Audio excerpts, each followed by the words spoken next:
Yo, yo, yo les jeunes, disait Jocelyne dans Radio Enfer.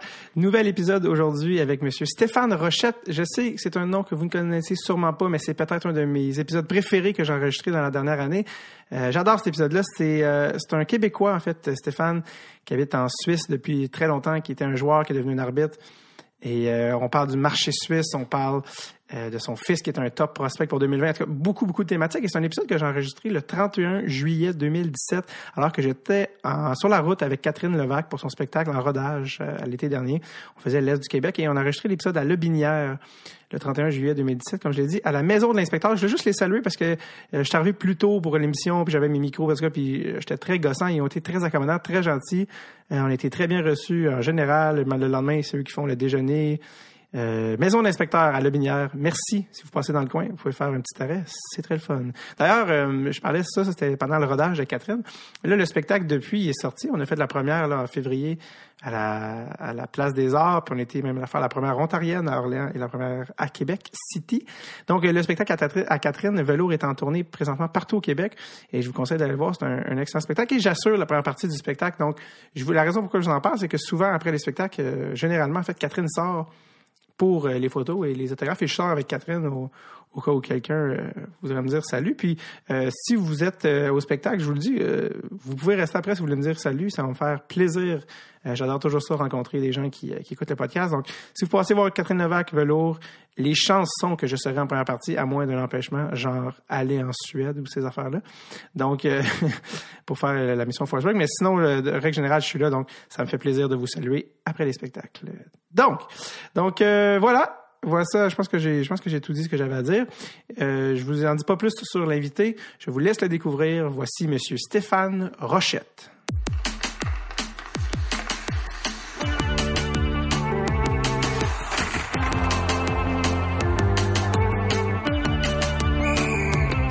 Drette sur le tape avec David Bocage. Donc, je suis avec Stéphane Rochette. Salut Stéphane, ça va? Salut, ça va? Je t'ai pogné la journée par année où tu es au Québec, en fait. Ouais, j'essaie de venir quelques semaines par année, un peu. Je viens souvent 2 semaines, je repars, je reviens 2 semaines, je reviens. J'essaie de venir un peu me retremper dans le bain au Québec, là, mais là, c'est vrai que je suis de passage, c'est un petit peu spécial. T'étais de passage. En fait, t'es pas directement venu voir la famille, t'arrives de Toronto, je pense. Ouais, j'étais allé à Toronto pour un camp avec mon fils. Mon fils a 15 ans, c'est un assez bon joueur de hockey, et puis il fait partie de l'agence CA, les joueurs de hockey CA, c'est l'agence de Pat Brisson. Oui, exact. Et puis, il y a 15 ans, là, c'est les plus jeunes joueurs de Pat Brisson étaient en camp à Toronto toute la semaine passée. Donc, c'est tous des joueurs qui sont nés en 2002, de partout en Amérique. Là. Et puis, Théo, comme il est un des plus jeunes de l'agence, il était là toute la semaine dernière en camp. C'était vraiment intéressant. C'est-tu Pat Brisson qui l'a repéré? Parce que, tu sais, Pat Brisson, il était à Los Angeles. Est-ce qu'il y a même du monde qui travaille pour lui en Suisse? Oui, il y a des pointeurs un peu partout dans le monde. Donc, évidemment, pas tant que ça en Europe encore. Mais en fait, chez le GM de l'organisation dans laquelle mon fils joue, qui est un Québécois, qui s'appelle Ian Alston. C'est un gars originaire de Granby, qui a joué en junior à Castor de Saint-Jean dans le temps, qui a eu une grosse carrière en Europe. Il est GM de l'organisation maintenant, puis il m'a dit, écoute, Steph, il faut que tu prennes un agent pour ton gars. Il y a vraiment quelque chose de spécial. Et puis, il dit, moi, je connais les gars de Brisson. Et puis, je vais leur en parler. Donc, il a envoyé quelqu'un le voir jouer. Ils l'ont évalué, etc. Puis, j'ai parlé à Pat Brisson puis à Jude Moldover qui travaille avec lui. Et puis, il y a un gars à Montréal aussi qui s'appelle Doug Honegger, qui a été agent en Europe, qui travaille un petit peu. En tout cas, tout ça mis ensemble. Ils ont dit, écoute, on est intéressé de prendre ton gars, puis de le représenter, en tout cas pour l'instant, puis faire un petit bout avec lui. C'était bien. Écoute, j'ai eu l'embarras du choix. J'avais, je sais pas combien d'agents qui m'ont contacté l'automne passé. Là. Il est vraiment sorti de sa coquille l'automne passé. Et puis, là, il est vraiment sur le spotlight. Il joue avec l'équipe nationale suisse. Il est moins de 16 ans, mais il joue avec les moins de 17, puis il est dominant. Il a battu des records un petit peu au niveau des points quand il était plus jeune. Là. Et puis, c'est intéressant. C'est un bon challenge. Puis quand Pat Brisson m'a offert ça, j'ai dit, écoute, je pense que c'est le meilleur. Puis on a choisi d'aller avec la meilleure agence. C'était quoi ton impression quand tu l'as rencontré, Pat Brisson? Moi, j'ai pas rencontré. J'ai parlé au téléphone plusieurs fois. Je l'ai pas vu à Toronto. Il était pas là à Toronto. Je l'ai eu au téléphone plusieurs fois. C'est un Québécois comme nous autres. Il a un accent québécois incroyable. C'est un gars de Valleyfield. Puis tu sais, c'est un gars qui a l'air tellement de terre à terre. Moi, j'ai côtoyé beaucoup de gens du hockey qui me donnaient... j'avais l'impression que c'était un autre monde au début. Puis finalement, quand tu accèdes à ce monde-là, dans lequel j'ai accès maintenant par ma job et tout, ben, tu te rends compte que c'est des gars comme tout le monde. Et puis Pat était vraiment terre à terre. Il me parlait de la relation qu'il avait avec ses gars, puis ci, puis ça. Puis, il me parlait de ses gars, puis il me parlait de Crosby, puis il me parlait de Kane. Puis j'ai eu vraiment une bonne impression que c'était un gars qui avait la même culture que moi, qui venait de la même le même endroit que moi, et puis qui avait vécu dans le même monde que moi au départ. Et puis, je me suis dit, écoute, c'est le meilleur. Puis j'ai beaucoup aimé son discours. Est-ce qu'il y avait une... Tu sais, son... Veut pas, sont pas en mode séduction, mais tu sais, dans le fond, ils recherchent. Est-ce que toi, quand il te parle de gars comme Crosby puis Kane, tu te dis, ouais, il veut m'impressionner? Ou tu sens-tu que même toi, même si t'es un adulte puis t'es le père, il reste qu'il y a un star factor, tu sais, là-dedans. Est-ce que tu l'as senti, ça? Ben, non. Il n'a pas essayé de jouer cette carte-là. Okay. Il n'a pas essayé de dire on est les meilleurs, que ce soit. Il a dit, écoute, je sais qu'il y en a d'autres qui sont bons dans le marché. Je sais que tu vas avoir plein d'offres pour ton gars parce que il est hors norme un peu. Il est vraiment bon. Mais nous autres, voilà ce qu'on peut t'offrir. On travaille avec une grosse agence qui s'appelle CAA. On a des avocats, on a des gars pour les sponsorships, etc. Écoute, on peut te mettre en contact avec les parents Matthews. Tu peux poser des questions à un paquet de parents de stars pour savoir ce qu'on a fait pour eux autres, etc. Puis les feedbacks que j'ai eus des gens du milieu aussi, c'est que quand Pat il parle, c'est Pat, et puis il est respecté. Et puis quand Pat il prend un joueur, c'est parce qu'il pense qu'il est vraiment bon. Donc, je me suis dit, il y a des portes qui vont s'ouvrir. Puis quand Pat va téléphoner aux équipes de juniors ou NCAA ou whatever, ils vont dire, écoute, moi j'ai un bon gars. Les managers vont dire, ben il doit être bon si Pat l'a pris. Est-ce qu'on s'entend que Pat Brisson il prend juste les meilleurs? Ben Pat Brisson, c'est ce qu'il m'a dit.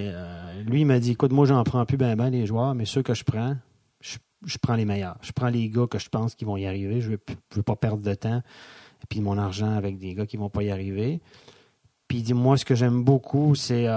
il donne... Les Québécois, lui, il vient du Québec, il est sorti du Québec, on sait son histoire. Il dit, moi, quand il y a les bons Québécois, j'essaie de les ramasser. Je veux lui donner une chance dans un milieu qui est anglophone. Voilà. Donc, je veux aider les Québécois à y arriver. Puis il dit, ce qu'il aimait aussi... c'est qu'ils se rendent compte, ça c'est un autre détail, je sors un peu du cadre, mais ils se rendent compte que les jeunes joueurs dont les parents sont dans le milieu du hockey, qui ont fait une carrière, qui sont dans le milieu du hockey, qui gagnent leur vie avec ça, qui connaissent la business, qui savent ce que ça prend pour réussir, l'environnement est très important pour lui. Puis le fait que moi je suis dans le hockey depuis 25 ans en Europe, ça y donne, c'est un bon signal pour lui. Et puis les feedbacks qu'il y a eu, bien évidemment, sur mon gars, c'était... Mais il était très correct dans son discours. Écoute, il n'y a pas... en général, c'est lui qui... C'est pas lui. Il me dit qu'il y a des milliers de demandes par année de parents qui voudraient que Pat Brisson le prenne. Puis il en prend très, très peu. Il en prend une petite dizaine par année. Est-ce qu'il a rencontré ton gars? Il n'a pas rencontré mon gars. Il a eu une couple de conversations avec lui, mais il ne l'a pas rencontré. À Toronto, la semaine passée, il y avait des gars. Il y avait Jim Hughes qui était là. C'est l'ancien directeur du développement des joueurs des Maple Leafs de Toronto. C'est un gars qui roule sa bosse. Maintenant, Jim Hughes, il travaille à plein temps pour CAA. Il donne des camps l'été. Puis il suit tous les joueurs de CAA durant l'hiver. Et puis, donc, j'ai eu des discussions avec Jim Hughes. Il y avait des gars avec lui sur la glace aussi. Il les évaluait, les jeunes. Puis il essayait de voir exactement où ils en étaient, etc. Puis c'est lui qui m'a donné le feedback avec ses assistants. Puis le feedback a été... Heureusement pour mon fils, ce feedback a été excellent. Donc, il va y avoir beaucoup d'options ouvertes pour lui d'ici quelques années. Ça t'a pas inquiété que Pat ne l'ait pas rencontré, ton gars? Qu'il n'ait pas le rencontré en personne, ça veut dire qu'il était bien informé? Oui, il y a des studs partout, il y a des pointeurs partout. Il y en a au Québec, il y en a en Ontario, etc. Puis Pat, il fait confiance à son staff. Évidemment, il ne peut pas se déplacer aux quatre coins de l'Amérique et en Europe pour voir tous ses joueurs. Donc, il s'est fié sur ce qu'il avait entendu. Et puis, ils ont été rassurés par ce qu'ils ont vu, en fait, au camp la semaine passée sur lui. Et là, j'ai eu une conversation avec eux très, très, très intéressante. Et puis, Pat, il va être là. Si on veut, CA, les joueurs de 15 ans, les joueurs nés en 2002, le camp est à Toronto. Puis, les 2 autres années, ils sont en Californie. Donc, l'année prochaine, mon gars va aller en Californie pendant une semaine ou deux là, avec les meilleurs de CA. Ouais. Et là, Pat Brisson est sur place tous les jours avec eux. Puis il y a des joueurs de NHL qui viennent, etc. Donc là, ils vont rentrer vraiment l'année prochaine dans la grosse business. Comment tu trouves ça d'être... tu es dans le hockey professionnel depuis longtemps, mais d'être de l'autre côté, là tu es le père de... Puis là, c'est pas pareil, tu as des émotions, tu comprends ce que je veux dire? Oui, c'est vrai. Il y a un côté émotionnel. C'est absolument clair. Mais je pense que j'ai assez... Bon, comme je dis toujours quand je commence mes phrases, quand je parle de mon gars, je leur dis toujours, je suis le père, donc tu peux enlever 20% de ce que je dis. Je dis ça en face, mais je pense que j'ai une évaluation assez correcte de mon fils. Évidemment, t'as des gens qui viennent te dire, hey, ton gars, c'est un first round, c'est un gars qui va être repêché en première ronde NHL en 2020, Je leur dis, OK, peut-être, oui, maintenant, il y a vraiment du potentiel, mais la route est longue. Puis j'essaie toujours de rester groundé un petit peu, parce que tu vois la vie des stars, puis tu dis, c'est salaires, mais la route est très, très longue. Être bon à 15 ans, c'est une chose. Mais être bon, être repêché, c'est une autre chose. Puis jouer dans la Ligue nationale, c'est une autre chose. Puis être une star dans la Ligue nationale, c'est une autre étape. C'est plusieurs paliers, ça. C'est plusieurs paliers. Il faut que les étoiles s'alignent. Il ne faut pas qu'ils se blessent. Il faut qu'ils soient bien coachés. Il faut qu'ils soient à bonne place au bon moment. Donc, je pense que je me ramène, quand on se met à me parler de ça, les gens autour, je me ramène toujours sur la terre en me disant, écoute, la route est longue, il y a 15 ans, là, puis il y a encore bien du chemin à faire, puis encore bien du travail. C'est ce que je mets toujours dans la tête de mon fils. Si tu veux y arriver, mon homme, là, c'est pas c'est pas demain, il faut que tu t'entraînes, il faut que tu fasses tout ce que tu peux faire aujourd'hui. Je dis toujours, ton rêve, c'est de faire ça, mais à la fin de la journée, il faut que tu te couches, puis tu te dises, j'ai-tu fait ce qu'il fallait aujourd'hui pour y arriver? Puis c'est pas de dire, je le ferai demain. Non, il fallait aujourd'hui. Je pense que je suis en train d'y rentrer ça dans la tête, et puis il travaille fort. Est-ce qu'il y a, selon toi, je te pose une question, je vais enlever 20% de ce que tu me dis, mais est-ce que ton gars, trouve qu'il a la personnalité pour, parce que comme tu le dis, il y a des fois, il y a des gars à 15 ans, ils l'ont plus facile, que ce soit physiquement ou talent parlant. Avec l'âge, l'écart s'amincit. Est-ce que ton gars, au niveau personnalité... Moi, je pense qu'il y a tout ce qu'il faut pour y arriver. Sincèrement, il y a le talent, il y a la volonté. Il va mesurer à peu près 6 pieds, il va être 180 livres. C'est un bon athlète, il est très bon golf, baseball, il y a tout ça facile. Puis là, l'étape qu'il a passée, l'année passée, il est passé il a bel âge bantam, il a joué midget toute l'année, il a dominé la ligue dans laquelle il a joué midget en Suisse. Je me suis dit, l'étape, c'est est-ce qu'il va aimer se faire mal au gym? Est-ce qu'il va avoir le mental pour dire, c'est 2 heures par jour dans le gym, puis ça fait mal, il faut que ci, que ça, puis qu'aller m'entraîner, puis que même quand ça me tente pas, il faut que je m'entraîne, puis là, il a passé cette étape-là avec succès. Il arrive au gym une demi-heure avant, puis il reste 1 heure après. Des fois, c'est moi, il faut qu'il sorte, dire là, c'est bon, je viens te chercher, puis on rentre à la maison. Donc pour ça, cette étape-là me faisait peur un peu, parce qu'il y en a qui n'ont pas cette volonté-là. Ouais. Puis lui, ce ne sera pas un 200 livres naturel. Il va voir qu'il travaille fort au gym. C'est un bon athlète, mais il est fin, quoi. Donc, il va falloir qu'il travaille fort au gym. Puis ça, cette étape-là, je pense qu'il la passe. Pour moi, il l'a passé avec succès, puis il aime ça. Fait que je me dis, ça, c'est un bon indicateur.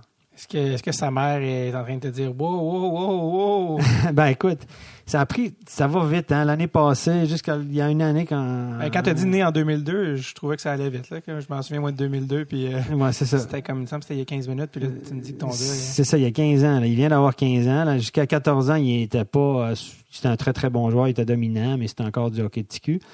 Et puis là, depuis l'automne passé, il a sorti sa coquille. Tout d'un coup, ils se sont dit « wow ». Puis il y a quelque chose qui fait qu'il est encore plus sur le spotlight, c'est qu'on le compare à un certain Nico Hischier. Donc là, moi, j'aime pas la comparaison parce que ça, c'est le genre d'affaire, parce que tu peux pas faire mieux que Nico Hischier. Tu peux pas être repêché plus que premier. Hein. Donc, mais Nico Hischier, c'est un Suisse. C'est ça. C'est là que vient la comparaison. Et c'est ça. En fait, mon gars, il a les mêmes stats, même meilleur que lui au même âge, puis il a comme le même parcours jusqu'à maintenant. Puis là, il va jouer avec des moins de 20 ans à 15 ans. Ils vont l'upgrader junior, même avant Nico Hischier. Donc là, c'est comme là, les gens, ils ont une espèce de référence. Ils se disent, ils ont même le même âge, il est presque meilleur, où il y a les mêmes stats, où ils se ressemblent beaucoup. C'est 2 joueurs qui se ressemblent beaucoup, effectivement. Donc là, les gens ont comme allumé tout d'un coup. Ah ouais. Puis là, ça là, les comparaisons, ça, quand ça commence, ce jeu-là, ça devient vicieux parce que c'est comparaison, ça va à l'infini. Là, c'est ça, c'est que tu... Ça compte pas toutes les variables infinies. C'est ça, donc il n'y a pas 2 joueurs qui ont le même... Bon, ils se ressemblent beaucoup dans le style de jeu, mais les qualités sont les mêmes, mais le parcours est jamais le même. Et puis, tu peux faire de très belles carrières sans être repêché premier overall, etc., etc. Mais encore une fois, moi, ce que je dis toujours aux gens, je me dis, la Ligue nationale, il suffit pas d'être bon. Tu peux tout avoir puis jamais y arriver parce qu'il faut que les étoiles s'alignent. Il faut que tu aies de la chance. Tu ne sais pas blessé à bonne place au bon moment. C'est vraiment, il faut qu'il y ait un facteur chance là-dedans. Puis moi, je me dis peut-être qu'il y a une chance d'y arriver, de jouer dans la NHL. Ça serait un rêve pour lui. C'est ça qu'il veut faire. tant mieux.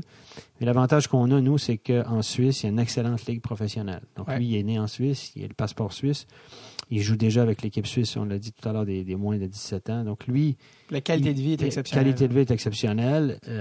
Moi, je connais bien la ligue professionnelle en Suisse pour avoir été arbitre. On en parlera plus tard. On va revenir à toi. On parle beaucoup de ton gars, mais on va y venir. Mais il peut jouer professionnel en Suisse et gagner très, très, très bien sa vie. Les meilleurs joueurs suisses gagnent environ 1 million par année actuellement. Donc, dans la ligue, dans la ligue suisse, dans la ligue A de Suisse. Les impôts en Suisse, à quoi ça ressemble? Ben, c'est beaucoup moins élevé qu'ici. Je veux dire, le maximum d'impôts, c'est à peu près 30 %. Okay. Quelqu'un qui gagne 100 000 par année, il paye tout de 15-20 % d'impôts, etc. Combien de parties par année dans la Ligue nationale? Il joue 50 games régulières. Ils jouent 10-12 games hors concours, 50 games régulières, plus les playoffs. Puis à côté de ça, ils ont une compétition qui s'appelle la Coupe de Suisse, où il y a des games qui se rajoutent. Un gars qui joue en Europe, là, il joue entre 60 et 80 games par année.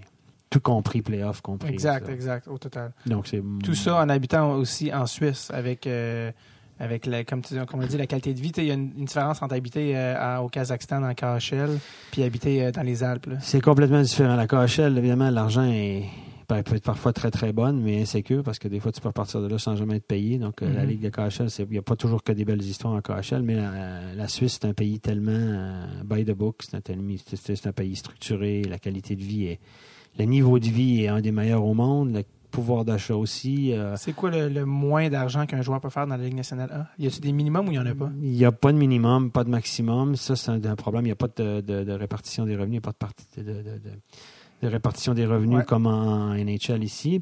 Donc, il y a des équipes qui sont très riches, d'autres qui sont plus pauvres. Mais écoute, un joueur moyen de Ligue nationale A en Suisse, il fait entre 250 et 500 000. Les gros joueurs sont largement au-dessus de 500. Et puis, les petits joueurs, les juniors, quand ils arrivent, les jeunes qui sortent, ils font une centaine de mille au début. Ce qui est quand même pas mal. Ce qui est quand même très bien. Il ne faut pas oublier que la majorité des joueurs aussi ont appartement fourni, l'auto payé, l'auto du club. Donc, ils vivent un peu de frais. Les étrangers qui vont jouer en Suisse, c'est des salaires qui sont nets, impôts déduits, tout payé pour la famille, assurance, billet d'avion, machin. Donc, tu as juste à manger là-dessus. Là. Donc, c'est des salaires c'est des excellents salaires. On a parlé de ton gars, on est rentré direct dans la discussion, puis c'est exactement ça, un podcast, justement.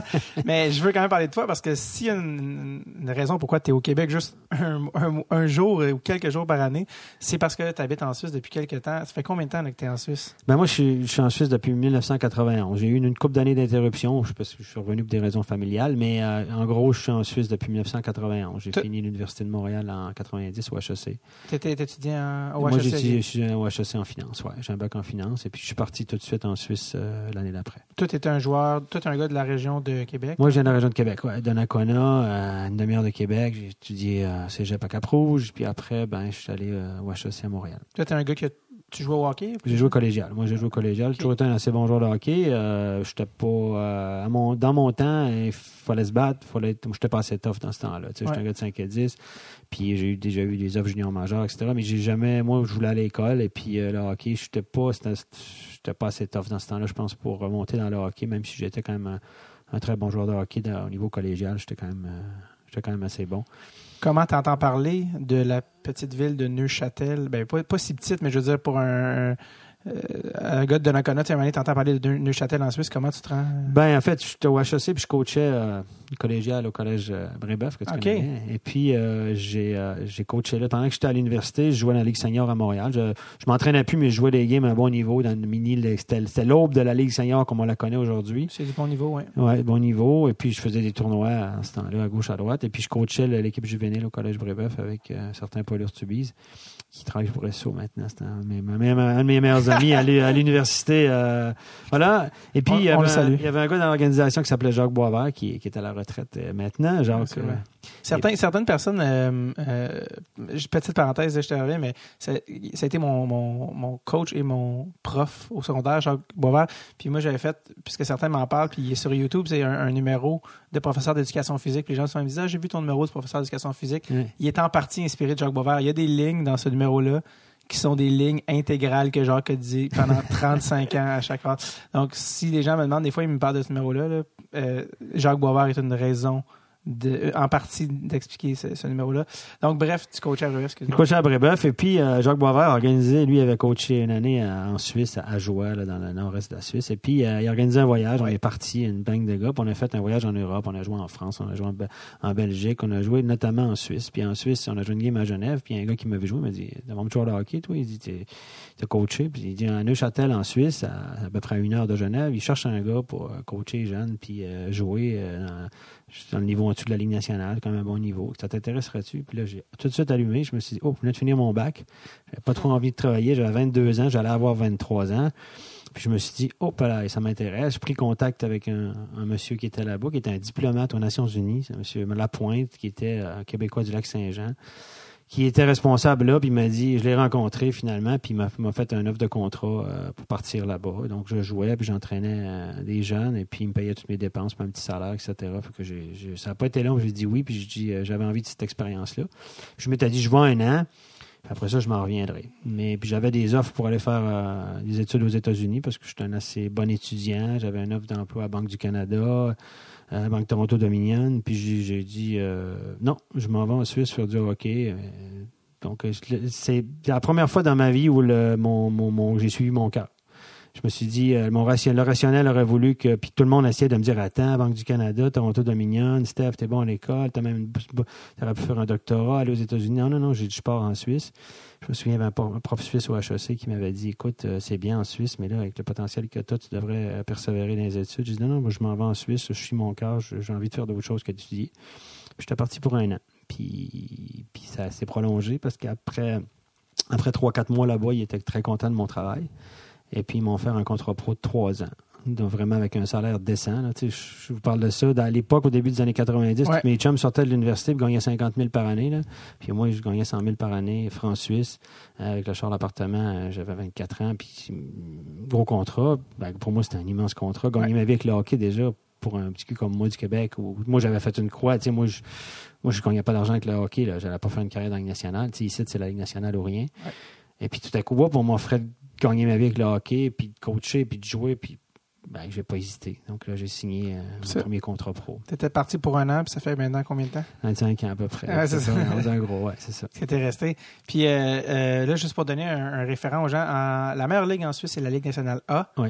Juste en dessous, il y a la Ligue nationale B. C'est ça. Et en dessous de la Ligue nationale B, il y a... Première à 4e ligue. Première à 4e ligue. Et l'équipe de Neuchâtel dans laquelle tu jouais et coachais, c'était cette première ligue-là. C'est ça. C'était à 2e ligue, on est monté en première ligue. En fait, il n'y avait pas le droit d'étranger. C'était un peu compliqué. Mais moi, c'était l'équipe en 2e ligue. Là, j'étais vraiment dominant là-dedans. C'est pour ça qu'ils voulaient me garder. Ouais. C'était vraiment une ligue... c'était plus faible que la ligue senior dans laquelle je jouais. Ouais. Mais c'était quand même du hockey structuré. Puis j'ai été joueur-entraîneur aussi de cette équipe-là. Donc, oui, c'est ça, je t'en parlais. Tu étais le Reggie Dunlop. C'est à peu près ça. Neuchâtel. Parce que ça, là, j'avais pas de faire Hansen, par exemple. Non, c'est ça. C'est très européen, ça, les joueurs-entraîneurs. C'est des trucs qu'on voit beaucoup moins ici. Là. Mais quelle expérience unique. C'est comment être joueur et entraîneur. Moi, j'ai de la misère. Écoute, moi, je connaissais pas ça non plus. Quand je suis arrivé là-bas, il y avait des joueurs-entraîneurs. Je dis, voyons donc, joueurs-entraîneurs. Et puis moi, la première année, j'étais juste joueur. Puis là, j'étais vraiment dominant dans cette ligue-là. Ça a même créé des problèmes. Les autres équipes, ils n'aimaient pas ça que je sois là. Surtout que tu étais importé. C'est ça. Puis je suis importé. Puis normalement, les importés, dans cette ligue-là, il n'y en avait pas. Puis là, moi, en tout cas, j'avais un statut un peu spécial parce que c'est resté relié à une université sans rentrer dans trop de détails. Et puis, ils m'ont dit, la 2e année, tu vas faire joueur-entraîneur, tu pourrais, en plus de coacher les jeunes, tu pourrais coacher cette équipe-là. Là, j'ai dit, en fait, c'est que je donnais pratique. C'est moi qui donnais les drills dans le vestiaire. Ça, là, je faisais juste caler avec ma voix, etc. Les gars connaissaient tous les drills par cœur. Et puis, moi, je m'occupais des entraînements, des lignes, etc. Et puis, j'avais un gars qui coachait les games, parce que tu ne peux pas coacher les games. J'avais un gars qui coachait les games, j'avais un stud que je connaissais, un gars qui était vraiment bien, un ancien joueur pro, qui m'a dit, moi, viens te donner un coup de main. Je vais coacher tes games, et puis tu vas être coaché comme du monde. Donne-moi juste ton tac, tac, tac, et puis je vais te coacher tes games. Mais évidemment, pour faire ça, il faut que tu sois vraiment au-dessus du lot, parce que si tu es un joueur moyen, ça ne marche pas. Il faut que tu puisses donner l'exemple et tout. Dans cette ligue-là, j'étais vraiment au-dessus du lot. Là. J'étais dominant, je faisais 4-5 points par match. Là, donc, comment les gars, c'est quoi le rapport avec les gars? C'était bien. Écoute, ils me respectaient beaucoup dans ce niveau-là pour la qualité de mon jeu, etc. Donc, j'ai jamais eu trop de problèmes. Je dirais, ça c'est toujours assez bien passé. Bon, c'est vrai qu'après 22 ans, je me souviens... je parle de ça, c'est au début des années 90, peut-être j'oublie des détails, mais je me souviens pas d'avoir eu de gros problèmes. Quand vous êtes monté en première ligue, est-ce que là, le calibre était plus fort? Là, le calibre était plus fort, puis moi, j'ai joué une année, puis après ça, j'ai arrêté, puis j'ai des problèmes de dos, puis là, j'avais 30 ans. Puis là, c'est à ce moment-là que j'ai arrêté de jouer au hockey, de jouer... définitivement, j'ai accroché mes patins pour embrasser une autre carrière. Exact. C'est drôle que tu parlais de ça, de Neuchâtel, puis du hockey en Suisse, parce que ça va être technique, ça va être plate, mais en fait, je veux qu'on en parle parce que le hockey en Suisse, c'est très hermétique. C'est vraiment par et pour les Suisses. Oui. Ça, c'est sûrement pas ça, mais on s'est déjà parlé, nous deux, avant aujourd'hui. On s'est déjà parlé au téléphone en 2010. Parce que Neuchâtel, justement, je pense que ça a peut-être rapport avec le fait que tu étais là, mais c'est un des seuls endroits en première ligue où tu peux jouer quand tu n'es pas suisse. Oui. Je ne sais pas s'ils ont encore cette règle-là ou s'ils l'ont... parce que je pense qu'ils l'ont resserré. Là. Faut vraiment que tu étudies à l'université. Mais moi, en 2010, j'étais étudiant à l'Université de Montréal. Puis je voulais faire un échange en Europe. Puis j'avais entendu parler de ça justement avec Jacques Boisvert. Il m'avait dit, il faudrait que tu appelles un gars. Il s'appelle Stéphane Rochette. Là, il habite là-bas. Mais en tout cas, si tu pourrais jouer là-bas, tu sais, t'es pas un mauvais joueur. Je suis vraiment un joueur... Moi, j'étais un joueur calibre junior 2A à peu près. Ouais. Puis il me dit, si t'es assez bon, tu vas peut-être jouer là-bas. Puis je t'avais appelé. Tu m'avais dit, ouais, regarde, écoute, c'est quand même assez fort, tout ça. On peut pas te garantir de place, tout ça. Il faudrait que tu viennes, ça. Fait que moi, j'avais entamé les démarches. Et en tout cas, l'Université de Montréal s'est empressée de pas m'aider. Et fait que finalement, ça n'a pas fonctionné, mais j'avais essayé d'y aller. Puis je dis, la raison pourquoi j'en parle, c'est que s'il y a des jeunes Québécois, des jeunes universitaires qui, un peu comme toi, à 22 ans ou moi au même âge, sont intéressés, c'est encore possible de le faire. C'est possible, effectivement. En principe, en première ligue, donc pour expliquer aux gens, en Ligue nationale A, ils ont le droit d'avoir 8 étrangers sous contrat, 4 sur le line-up. Là, on parle de calibre Ligue nationale A. La Ligue nationale A, là, c'est comme la KHL, c'est une des meilleures ligues en Europe. À moins d'avoir joué dans la Ligue américaine ou dans la Ligue nationale, ce message ne s'adresse pas à vous. Non, c'est exactement. Pour jouer comme étranger en Liga, c'est tous des joueurs qui ont joué, qui ont flirté avec la Ligue nationale, qui ont été repêchés. C'est vraiment du haut niveau. Ouais. C'est une excellente ligue de hockey. Tous les étrangers qui vont vous dire qu'ils sont allés là dans le lockout, ils vont dire « wow ». Absolument. Bon. Après ça, la Ligue nationale B, les autres, ils ont le droit à 2 étrangers. 4 sous contrat, puis 2 sur le line-up. Et là, ça, c'est des gars qui sont d'un niveau un peu inférieur, qui n'ont pas forcément joué en Ligue nationale, etc. Il y a des Québécois qui ont dominé le junior majeur qui jouent là. C'est ça. Les Québécois qui ont dominé le junior majeur, qui se retrouvent là-dedans, qui n'ont pas été repêchés, mais qui étaient soit très bons offensivement. Bon. Ça, il y a beaucoup de gars, Desmarais, Forget, qui se retrouvent dans ces ligues-là. Il y a d'autres nationalités, mais beaucoup de Québécois. Puis en première ligue, quand tu tombes dans les ligues, première, deuxième, troisième, quatrième ligue, c'est pas du hockey au niveau national, là, tu n'as pas le droit d'étranger, en principe. C'est ça, exact. Donc, et ça, c'est de la discrimination totale. On s'est battu contre ça, mais c'est une espèce de gentleman agreement. Donc, les clubs, ils n'en engagent pas. Puis, parce que si tu en engages, tu te fais... Voilà. Sauf l'Université de Neuchâtel, qui, elle, est affiliée à l'université. Puis, de par le statut universitaire en Suisse, au niveau des écoles, il y a une loi qui dit que tous les étudiants étrangers qui sont inscrits ont le droit de participer au sport scolaire à tous les niveaux. Donc, l'Université de Neuchâtel, l'équipe de Neuchâtel qui est relié à l'université a utilisé ce petit détail-là dans le règlement pour aligner des étrangers, dont moi. Ouais. Et c'est pour ça que ça avait créé beaucoup de remous à l'époque, parce que moi, j'avais changé. Quand j'étais arrivé, l'équipe de deuxième ligue était une équipe de milieu de classement moyenne qui jouait avec des vieux, puis des jeunes, puis tout. Puis quand je suis arrivé là, ça s'est transformé en une équipe dominante qui battait tout le monde, etc.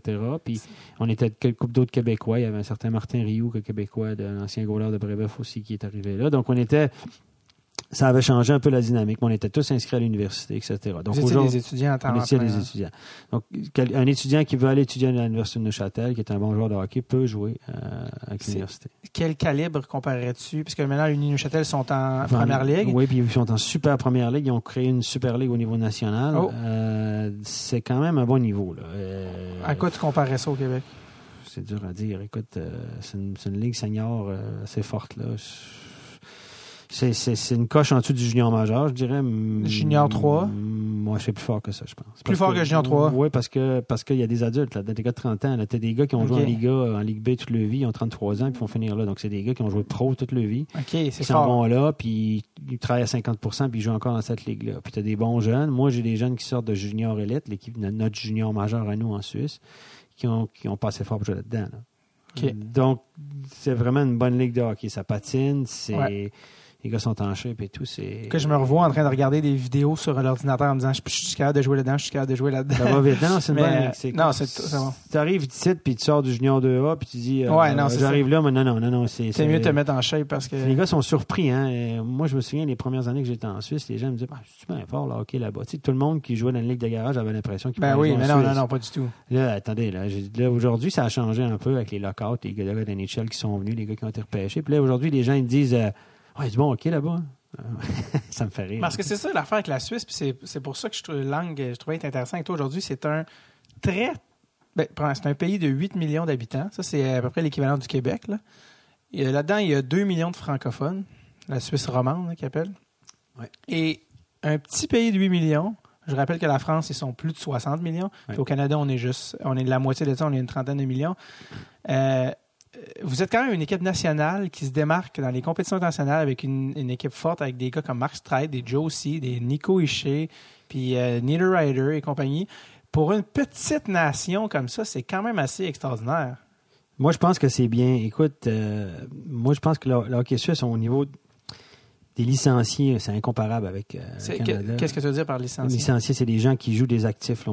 On a 20 fois moins de joueurs qu'au Canada chez les jeunes. Je veux dire, on a 10 fois moins de joueurs qu'au Québec dans toute la Suisse. Puis c'est vrai qu'avec le peu qu'on a, on fait beaucoup. Moi, je trouve que dans le hockey, en Suisse, c'est comme dans l'industrie, comme dans la vie économique.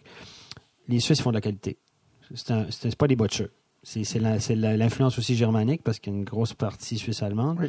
Mais c'est pas des botchers. Les Suisses, quand ils font quelque chose, ils le font tip-top, comme ils disent. Il faut que ça soit parfait, il faut que ça soit le must. Donc, et ce qu'ils ont, les Suisses, c'est qu'ils ont des moyens. Les clubs ont des moyens. Et puis, ils investissent dans leur mouvement junior. Il y a toute une pyramide de formation. Ça ne fonctionne pas comme ici. Là. Donc, tu formes des jeunes. Les grosses équipes de Liga, ils ont tout un mouvement junior. C'est comme si les Canadiens de Montréal avaient son propre mouvement junior. Avec des atomes, des piouis, des montagnes, des midgets, des juniors. Puis là, tu sautes avec le grand club, puis tu appartiens au grand club. Donc, il y a toute une pyramide de formation. Puis, on a de l'argent investi. On engage. On est en crise au Québec. Je pense que le hockey québécois est en crise au niveau du développement, du mouvement junior, etc. Mais en Suisse... Mais attends une seconde, c'est trop intéressant. À quel niveau, puis pourquoi? En Suisse, ici, on est en crise parce que chez les petits, on fait de la merde. Je le dis. Chez les petits, ici au Québec, on est dans une société très sociale. On est très gauchiste, on est de la gauche, les impôts sont élevés, l'État paye pour tout, etc., 50% de ton revenu. On vit bien, c'est une qualité de vie bien. Ici au Canada, je ne discute pas, le niveau de vie est moyen, mais il est bien. L'État s'occupe de tout pour tout le monde. Puis au niveau du hockey, on a encore la conception que on va mettre des bons bénévoles sur la glace, des papas qui ont joué au hockey ou pas joué au hockey, etc. Puis on va entraîner des TQ 2 fois par semaine, 50 minutes en demi-glace, puis on va en faire des joueurs de hockey. On fait de la merde. On ne remplace pas de la qualité, de la présence, on fait de la qualité par de la présence, par de la disponibilité. Dans notre culture québécoise, un entraîneur d'atome, il ne doit pas être payé. C'est du bénévolat. Un entraîneur de Pee-Wee, c'est du bénévolat. Même jusqu'en Bantam 3A, les gars, ils gagnent 3 000 $ pour la saison. Ça ne paye même pas le frais.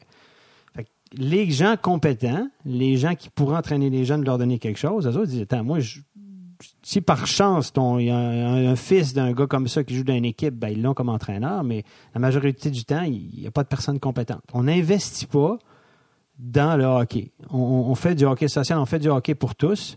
Puis si tu as le malheur de sortir du lot, on te tape sur la tête. On ne fait pas d'élite. Et puis, on n'investit pas. On fait du hockey pour tous. Et puis, nos bons joueurs dans le système sont forcément ralentis. C'est du nivellement par là-bas, etc. Ouais. Et puis, on ne fait pas assez de volume. Les jeunes n'ont pas assez d'heures de glace. Les jeunes ne bénéficient pas des conseils d'entraîneurs professionnels. Ils jouent des matchs de 3 fois 12 minutes. Tu déplaces toute une gang pour 3 fois 12 minutes, puis avec un shot clock, un truc à 1h05, tout le monde est dehors, tu finis pas la game, etc. parce qu'il y a beaucoup de demandes. On n'a peut-être pas assez de patinoires. Mais on n'investit pas assez dans nos mouvements juniors. Et puis, le hockey, on ne sort pas de bons joueurs parce que moi, je regarde des gars. Moi, je reviens au Québec l'été, je vais voir des gars, je regarde patiner des jeunes qui étaient en camp Toronto avec mon fils la semaine passée, qui sont des top prospects juniors majeurs, qui ont été repêchés première ronde dans l'Ouest. Ils ont des problèmes de patinage. Ils ont des problèmes de patinage.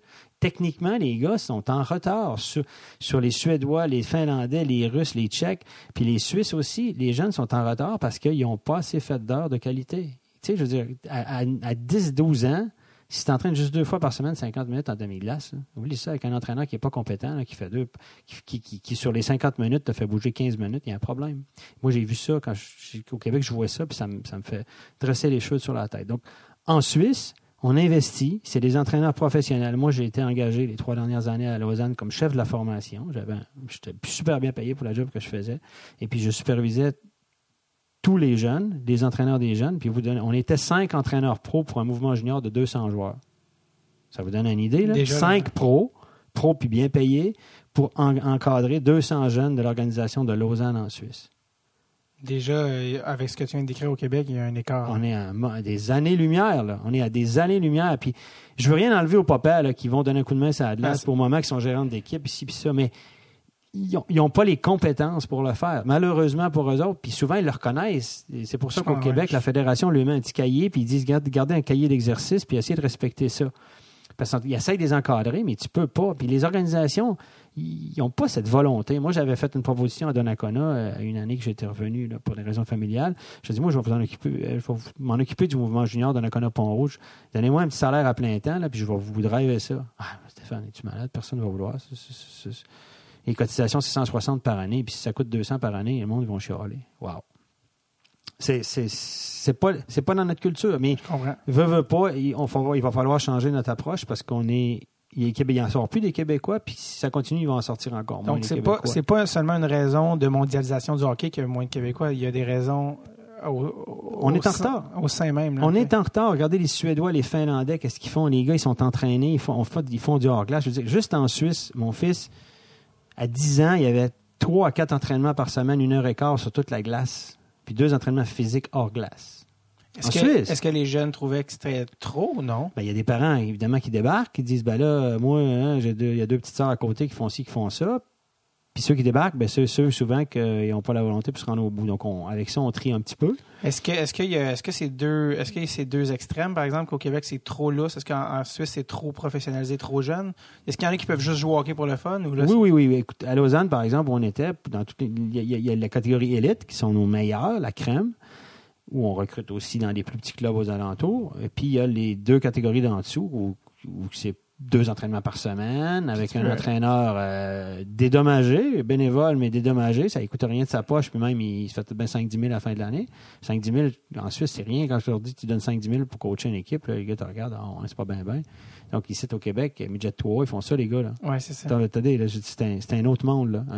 On investit beaucoup plus de temps, d'argent, d'heures de glace. Et c'est pour ça que la Suisse, malgré le fait qu'on n'a pas autant de bons joueurs de hockey, de talent à la base, mais on réussit à en sortir. Puis ceux qui sont bons, on s'en occupe super bien. Est-ce que c'est relié aussi au fait, on l'a dit, c'est assez hermétique, la Suisse, au niveau hockey, tu peux, dans les catégories en dessous, tu peux pas jouer. Est-ce que ça explique qu'on développe plus à l'interne, justement parce qu'on dit, non, nous, on donnera pas la place d'un Suisse à un étranger. On va donner toutes les places aux Suisses, ils vont avoir plus de temps. Est-ce que ça... Moi, je pense qu'il y a aussi un facteur là-dedans, c'est que les Suisses se sont protégés parce qu'ils ont dit, écoute, avec les moyens qu'on a, puis tout, il y a des clubs qui auraient moyen d'aller chercher 3-4 petits Québécois à 10 ans, puis déménager la famille, puis dire, vous ici, puis on va faire des Suisses. Donc là, ils voulaient éviter ces abus-là. C'est pour ça qu'on a limité le nombre d'étrangers. Évidemment, un jeune qui arrive en Suisse, il ne peut pas jouer si ce n'est pas un regroupement familial. Si ses parents n'ont pas un permis de travail et un permis d'établissement en Suisse, le kid ne peut pas jouer là. Donc, tu ne peux pas aller chercher 3 petits Russes à l'âge de 9 ans, les faire venir d'une pension puis en faire des joueurs suisses. Tu ne peux pas faire ça. Non. C'est limité. Donc, les Suisses se protègent beaucoup à ce niveau-là. On revient à toi, jeune Reggie Dunlop. Tu prends ta retraite de joueur à 30 ans. Mais c'est drôle parce que ça fait déjà une demi-heure qu'on parle. On n'est même pas rentré dans la job que tu as faite pendant 25 ans, tellement qu'il y a d'affaires à discuter. Mais donc, après ta retraite, où est-ce que tu en es? Qu'est-ce que tu veux faire? Ben, écoute, moi, j'étais tellement chialeux quand je jouais. Je chialais ces arbitres. Ah oui? J'avais arbitré au Québec comme un paquet de jeunes dans les ligues de garage, qui sont fait de l'argent fin de semaine et tout. Puis j'étais critique avec les arbitres. Puis je me souviens une fois, je m'étais pogné avec un chef d'arbitre. Puis je m'étais dit, là, ils font de la merde, tes gars, ça n'a pas de bon sens. J'étais très, très critique. Il m'a dit, ouais, mais si t'es pas content, Steph, il dit, on aurait besoin des gars comme toi. Pourquoi t'aurais pas comme moi? Ben, il dit, lance-toi dans l'arbitrage. Il dit, on va t'offrir une fast track. Puis si t'es vraiment bon, tu vas monter vite, tu vas monter dans la Ligue Pro. Je dis, OK. Puis là, je me suis mis à penser à ça. Ça m'a mis à mijoter. Puis j'ai commencé, j'ai dit, OK, on va me lancer dans l'arbitrage. Donc là, j'ai pogné le coaching. J'ai arrêté de jouer, j'entraînais des jeunes à 50%, puis j'ai commencé à arbitrer on the side, dans des ligues un peu plus hautes. T'avais-tu déjà pensé à ça, toi, dans ta vie, de devenir arbitre? Jamais. Je faisais ça pour faire de l'argent fin de semaine, comme un paquet de kids, puis à 20$ la game, j'étais bien content. Ma première paye d'arbitre, c'était 6$ dans une petite enveloppe. Je me souviens d'un match d'atome à Donnacona. Et puis, là, je me suis lancé dans l'arbitrage, et puis ça a été bien vite. Ils m'ont passé comme arbitre en chef. Je dis, moi, je ne vais pas faire juge de ligne, ça ne m'intéresse pas, arbitre en chef. Puis ça m'a pris 2 ans et demi, 3 ans. Puis je me suis retrouvé dans la Ligue Pro. En fait, j'ai fait les finales de première ligue en Suisse, dans la ligue dans laquelle je jouais. Ouais, exact. J'ai arbitré les finales, un match de finale, etc., de champion. Juste pour les gens qui écoutent, ne pas mélanger Ligue nationale A en dessous, Ligue nationale B en dessous première ligue. C'est ça. Pas que les gens pensent que la première ligue, c'est la meilleure. C'est ça, la première ligue, c'est la 3e. Exact. Et puis, j'ai arbitré cette finale-là, puis un chef des arbitres de la Ligue nationale, qui était un gars qui était au niveau international à la fédération, tout ça, puis il m'avait arbitré, il m'a dit, il est venu me voir après la game, il dit, toi, t'es intéressé de faire une carrière dans l'arbitrage? J'ai dit, why not? Pourquoi pas? Il dit, l'année prochaine, je t'essaye en Liga. C'était comme 2 ligues au-dessus, là. C'est comme passer de la junior majeure à la Ligue nationale dans la même saison. Ou bien de la East Coast League à la NHL. T'as d'un coup, là. Donc là, j'ai dit, écoute, non, il dit, entraîne-toi cet été, là. Il dit, prépare-toi, au mois d'août, je te prends, je te fais les tests de la Ligue nationale en Suisse, arbitre. Puis il dit, je te mets direct ça là au mois d'août, les matchs hors concours, on va voir comment ça va aller. Est-ce que tu te sentais prêt? Avec du recul, je me dis que c'était dangereux en tabarnouche parce qu'il y a beaucoup de pression. Et puis je suis monté vite, puis j'étais sur le spotlight, puis j'étais dans les journaux. Puis là, parce que là-bas, les arbitres, en 2000, là, on était le nom dans le dos. C'était comme les arbitres dans le temps. C'était pas les non-names, on était connus. C'était notre nom, c'est lui qui arbitrait. Puis c'était des arbitrages à 3. Là. En 2000, c'était pas l'arbitrage à 4, c'était l'arbitrage à 3. Puis là, ils m'ont lancé. Puis là, il m'a dit, OK, tu vas faire le opening game à Zurich. C'était Zurich contre Berne. Une grosse affiche. Le premier game de la saison régulière que tout le monde regarde. Le gros club. Et le gros club, il m'a lancé ça à glace. Puis ça a super bien marché pour moi. Les étoiles se sont alignées, etc. J'ai une super bonne saison. Puis j'ai continué comme ça. Puis ça a super bien été pour moi. Mais c'est vrai qu'avec du recul, j'aurais pu me planter. Il s'agit de 1 ou 2 matchs difficiles, puis là, les médias sont contre toi. Puis on était cotés dans le journal là-bas. Là. Tu sais, là-bas, c'est une autre, c'est comme c'est la mentalité de soccer un peu. Ça change un peu, mais il y a 20 ans, là, en 2000, là, c'est la mentalité de soccer. Tu avais une note dans le journal le lendemain, puis ci, puis ça, puis il parlait de toi, puis ci, puis ça. Tu avais une note comme arbitre? Ah ouais, il te notait, il te cotait, puis dans les journaux à sensation, là, comme le Blick qui appelle, c'est un journal de boulevard avec des photos, comme ils ont en Allemagne, là, c'est très, très illustré, etc. Puis il y a des grosses photos choquantes et tout, puis des fois, tu es en première page du journal, puis tu as fait un mauvais call, puis il y a beaucoup, beaucoup de pression sur les arbitres. Même aujourd'hui, en Europe, les arbitres sont beaucoup plus sous pression avec les médias que les gars d'arbitres de la Ligue nationale le sont ici. Puis les arbitres de la Ligue nationale qui sont venus là-bas l'ont dit. D'ailleurs, il y a beaucoup, beaucoup de pression sur les arbitres, puis c'était à 3. Puis toujours est-il que j'ai fait mon chemin, j'ai fait 5-6 ans comme arbitre amateur, entre guillemets, ça veut dire que j'étais payé à la game. Très bien payé, mais j'étais payé à la game jusqu'en 2005. Puis en 2005, ils m'ont dit, on a une job de pro pour toi. Donc, là, c'était un salaire permanent. C'est ça, là, j'étais payé à plein temps. Et puis, il y a beaucoup de gens qui me demandaient, écoute, je gagnais un salaire qui ressemblait à ce que les arbitres de la Ligue nationale gagnaient ici. Pour jouer, ouais, mais pour arbitrer en Ligue en Suisse. Valu pour le stress qui était relié, contrairement peut-être à... Oui, il y a beaucoup de pression, puis c'était encore l'arbitrage à 3. On passait à l'arbitrage à 4 pour les playoffs, mais il y avait quand même beaucoup de pression. Mais c'est vrai que c'était tough. Est-ce que tu trouvais ça difficile à un point où tu t'es dit, à un moment donné, oh, là, je veux plus arbitrer, ou jamais? Non. J'aimais ça. J'aimais l'adrénaline des matchs, etc. C'était comme toi, quand avant de donner un show, je pense qu'il y a le track un peu, puis tu as la pression, puis les grosses games, puis Non, j'aimais ça, mais c'était dur. Comme arbitre amateur, il y a une année, j'ai fait 104 games. Donc, c'était beaucoup, là.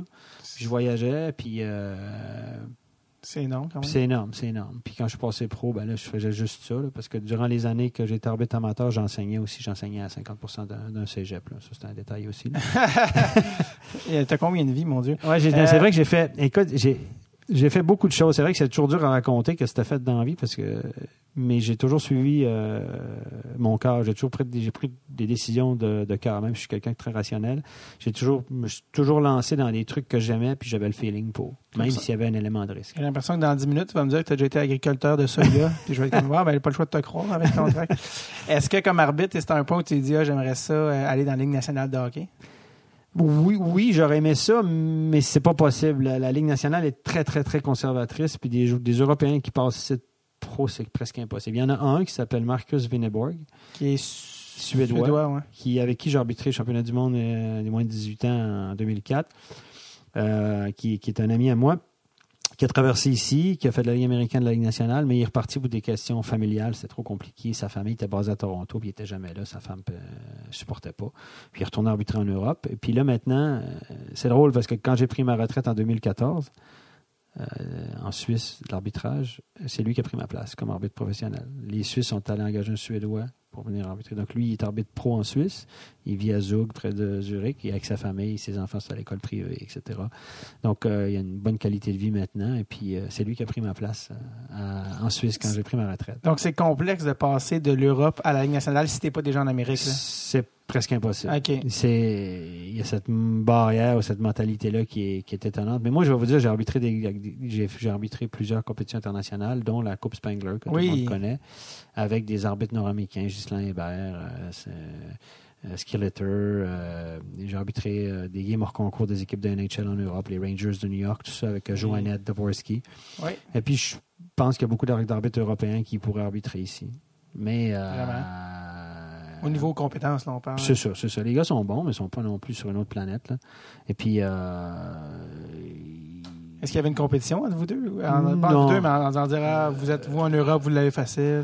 Non. Ouais, on a échangé beaucoup. T'sais, la Coupe Spengler, on est là avec les familles, les femmes, les enfants. Donc, c'est l'occasion que tu ne vois pas juste l'espace d'une soirée, puis chacun prend l'avion le lendemain. Donc, on pouvait échanger. Je suis toujours en contact avec les gars d'ailleurs, avec Justin Hébert qui vient d'avoir un petit bébé et tout ça. Donc, c'est un gars avec qui je suis souvent en contact. On s'écrit des mails de temps en temps pour me donner des feedbacks. Puis, lui c'est un gars très ouvert. Et puis, non, il n'y avait pas de compétition. Lui, il a beaucoup aimé venir en Europe. Et puis, il me raconte un peu son expérience de NHL. C'est pas facile non plus pour ces gars-là. Hein? Il voyage beaucoup. J'ai reçu Pierre Champoux, puis c'est ça. C'est pas que du rêve. Là. Évidemment, t'es jamais chez toi. C'est un peu le même style de vie qu'un joueur, mais sans les millions d'un joueur. Ouais, sans les millions. T'es bien payé, mais je veux dire, c'est quand même... C'est sans les millions, puis les voyages. Les joueurs sont sur la route peut-être 8-10 jours par mois. Des fois, ils partent 2 semaines sur la route, mais ils reviennent. Puis quand ils vont jouer à New York, ils arrivent la veille, puis après le match, ils sont à Montréal. Et puis par deux matchs sur la route durant la semaine, puis être juste 3 jours loin. Les arbitres sont sur la route 21 à 22 jours par mois. Puis quand ils reviennent à la maison, c'est 2 jours, puis ils repartent, puis ici, puis ça, puis suivant où tu habites, là. Ghislain Hébert, au début de sa carrière, il habitait à Moncton. Là. Il n'y a pas de vol direct, là. De Moncton, Montréal. Il a-tu fait des kilomètres? Puis il me disait c'est épouvantable. Il a déménagé aux États-Unis, mais pour la Ligue nationale, il a demandé aussi, mais c'est affreux, quoi. Je veux dire, les gars, ils sont pas à la maison, mais pas du tout. Pas du tout. Ils sont de passage. C'est très différent. Tu l'as dit, tu as arbitré à la Coupe Spengler, je pense, quand tu en as parlé comme un de tes bons souvenirs, un de tes meilleurs souvenirs, je pense, en carrière. Oui. C'était non seulement la Coupe Spengler, qui est une coupe là, qui se passe en Suisse à chaque année, mais c'était, grosse question de timing, l'année du troisième techniquement, là, mais du lockout de 2012-2013. C'est ça. Il y a une demi-saison qui ne s'est pas jouée. Donc, non seulement tu as arbitré un des tournois les plus prestigieux en Suisse, mais en plus, il y avait tous ces joueurs-là de la Ligue nationale de hockey que tu n'aurais peut-être pas eu la chance d'arbitrer autrement, qui étaient direct dans ta cour, qui sont venus chez vous en Suisse. C'était incroyable. La Coupe Spengler, je l'ai faite 3 fois, puis ça a été la plus belle Coupe Spengler, effectivement. Tu l'as dit, c'était l'année du lockout, les joueurs de la Ligue nationale. Il y en a beaucoup qui jouent en Suisse, des Bergeron, des Matt Duchesne, Nash, Thornton, name it. Là, il y avait Seguin, Kane, il était des stars qui étaient dans le championnat suisse. Je les ai arbitrés toute l'automne. J'ai eu l'occasion de côtoyer ces gars-là, de leur parler. Puis les gars, ils savaient que j'étais québécois, canadien, donc j'avais une relation un peu particulière. Ils me posaient des questions. Les gars, comment c'est en Suisse, Bergeron? On est comme moi. Comment c'est en Suisse? Raconte-moi ça. Puis tu fais quoi? Puis ça, tu sais, les gars, c'était vraiment... J'ai eu un contact avec ces gars-là que j'aurais jamais pu avoir. Puis c'était intéressant. Puis, tu sais, Tyler Seguin m'appelait monsieur. Ça là, c'était monsieur. C'était incroyable. Bon. En français ou en anglais, monsieur? Mr. Sir. Okay. Il disait ça là. Il dit excuse me, sir, qui me disait quand il me posait une question sur la glace. Excuse me, sir, can I ask you a question? Ça m'a marqué. Je me suis dit, pour lui, j'étais un monsieur. Il avait 20 ans. Fait que je me suis dit, bon. Mais tout tout ça pour dire que les joueurs sont restés tout l'automne dans le championnat suisse. J'ai pu les côtoyer. Puis à Noël, je me suis retrouvé à la Coupe Spengler cette année-là. Puis j'ai arbitré, je pense, la meilleure équipe que j'ai jamais arbitrée de ma vie. C'était l'équipe canadienne. Tu avais Bernier, Dubnyk dans le but. Tu avais tous les gars que je vous ai nommés, les stars de NHL, là, ils étaient là. Cette équipe-là aurait pu aller au championnat du monde sans problème. Il y avait déjà un tri qui était fait. C'était juste extraordinaire d'arbitrer. Puis j'ai eu de la chance. Moi, j'avais demandé au responsable du tournoi, je dis, écoute, les games du Canada sont télévisés au Canada, j'ai ma famille et tout. J'ai dit, si tu as une chance dans le planning, j'ai arbitré 4 fois l'équipe canadienne durant la semaine. Incroyable. Donc, puis c'était vraiment... Est-ce que tu étais intimidé? Pas du tout. Pas du tout parce que je les avais croisés durant toute l'automne, ça glace, puis ils jouaient. Puis tu sais, les gens, on parlait du niveau suisse tantôt. Ces gars-là sont arrivés là, puis ces gars-là, ils faisaient pas 2 points par game en Liga, là. Tu sais, Tyler Seguin, ça a été le meilleur. Je pense qu'il y avait 1,4 points de moyenne par match. Thornton, 1,2, etc. Tu sais, les gens pensent, ils doivent arriver là puis se promener. Non. Mais Martin Saint-Louis, l'année qu'il est venu, il m'a dit, je vais parler avec lui. Il m'a dit, écoute, Patine, tu sais, les gars, ils sont... Ça joue, on fait pas ce qu'on veut, puis les gars, ils ont tous été impressionnés, puis depuis ce temps-là, je pense que le hockey suisse a gagné ses lettres de noblesse, parce que les gars sont revenus en disant aux autres, hey, c'est bon hockey là-bas, là, la qualité de vie est excellente, on voyage pas trop, il y a des bons salaires, puis en plus, c'est un bon niveau. Donc, j'étais pas impressionné par ces gars-là, j'avais du plaisir à les arbitrer, ils étaient respectueux, je me souviens que Devin Dubnyk, là, qui est une star NHL maintenant, qui collait à Edmonton dans ce temps-là. Il était smart, ce gars-là, parce qu'on a beaucoup d'échanges des arbitres en chef avec les gardiens, parce qu'aux arrêts de jeu, on va, puis tout. Et puis, ce gars-là est smart, là, c'est vraiment gentil. Les gars sont respectueux, c'est des pros, c'est des vrais pros. Ils te mettent pas dans le trouble intentionnellement, ils essayent pas de visuellement te mettre la pression. Quand il y a quelque chose à te dire, ils le font discrètement. C'est des vrais pros. Lesquels, mettons, t'ont le plus marqué? Les joueurs dont tu gardes un souvenir le plus fort? Le meilleur joueur que j'ai vu à la hauteur de la glace qui m'a vraiment impressionné, c'est Tyler Seguin. Il jouait avec Patrick Kane dans une ville qui s'appelle Bienne en Suisse, pas loin de Neuchâtel d'ailleurs. Pas une grosse équipe, pas une grosse organisation de Liga, etc. Les gars ils étaient vraiment, vraiment, vraiment très bons. C'est Reto Berra d'ailleurs qui jouait dans le but, qui a joué à NHL un peu. Et puis, ceux-là, Patrice Bergeron, je l'ai trouvé très, très efficace. J'ai bien aimé Alex Tanguay aussi, qui avait connu une bonne saison avec Lugano. Et Thornton et Nash, ils jouaient à Davos. Thornton qui a marié une fille de Davos. D'ailleurs, je l'ai vu à Davos il y a quelques semaines. En vacances. Mais en fait, lui, on remonte au lockout de 2004-2005. Lui, il est allé jouer là pour le lockout de 2004-2005, puis c'est là qu'il a rencontré sa femme. Puis il l'a marié, puis il a souvent mentionné qu'il aimerait peut-être ça finir sa carrière en Suisse. Ouais. Quand la Ligue nationale ne voudra plus de lui, il aurait encore peut-être le niveau pour aller jouer en Suisse. Exactement. C'est un gars hyper respectueux, Thornton. Je me souviens une fois, une anecdote, le coach de Davos était fâché avec moi. C'était un impulsif, c'était un Italo-Suisse qui est coach là, qui est très connu, c'est une superstar, puis il jouait beaucoup avec le visuel, puis il chialait après moi, puis il était pas content, puis ça. Puis il y a Thornton qui vient vers moi, il dit écoute Steph, il dit, occupe-toi-en pas, je vais m'en occuper, moi le calmer après la première période. Il dit, je vais lui dire d'arrêter de faire son sexe sur le banc, c'est pas correct ce qu'il fait. Il dit, t'as peut-être manqué un call là, mais ça fait partie de la game parce que t'étais mal placé. Il dit, moi je l'ai vu, il dit, moi il parlait, t'inquiète-toi pas, il t'énervera plus. Joe Thornton est venu vers moi me dire ça. Il dit, Steph, parce que j'avais parlé avant la game, il dit, Steph, fais-toi-en pas, là, il va arrêter de faire le clown sur le banc, ça marche pas, ça. J'ai eu l'appel le reste du match. Joe Thornton. Impressionnant. Ah, c'est respect. Tu sais, c'est des gars qui disent, ils respectent la job que tu fais. Ils se disent, OK, c'est pas facile, je comprends, et puis on te mettra pas dans le trouble, on n'est pas ici pour ça, puis c'est des pros. C'est des pros. Est-ce que on parlait parce qu'on parlait de la Coupe Spengler, ça a été aussi une belle occasion, je pense, parce que tu étais avec ton fils, évidemment. Ton fils a eu la chance aussi il faut bien qu'il y ait des avantages. Est-ce que ton père soit dans le hockey professionnel? Il a eu la chance de patiner avec les gars Il est allé sur la glace à un entraînement. L'entraîneur, c'était Doug Shedden, un gars qui a joué à l'époque dans NHL, qui avait coach un peu à gauche à droite, qui était entraîneur en Europe avec Chris McSorley, le frère de Marty McSorley, qui est coach à Genève, qui est une star en Suisse. Puis Chris, mon fils connaît le fils de Chris McSorley, puis Chris, il m'a dit en arrivant à la Coupe Spengler, il m'a dit, Steph, il m'a envoyé un message parce que les coachs puis les arbitres on communique aussi. Il m'a dit, écoute, dis à ton fils qu'il prenne son stock, il va pouvoir s'entraîner avec Fait quand c'est drôle parce que le matin d'une game, j'ai arbitré le Canada le soir, puis le matin, il y avait le morning skate, puis mon gars est allé patiner avec les pros, avec les gars de l'équipe Canada avec le morning skate.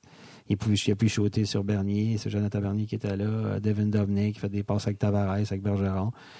Fait que là, mon gars, il était un peu gêné au début, puis après ça, il s'est mis à patiner, fait des passes avec eux autres. Ça a été une super expérience. Je pense que il en parle encore aujourd'hui. Et étais-tu le seul petit gars-là?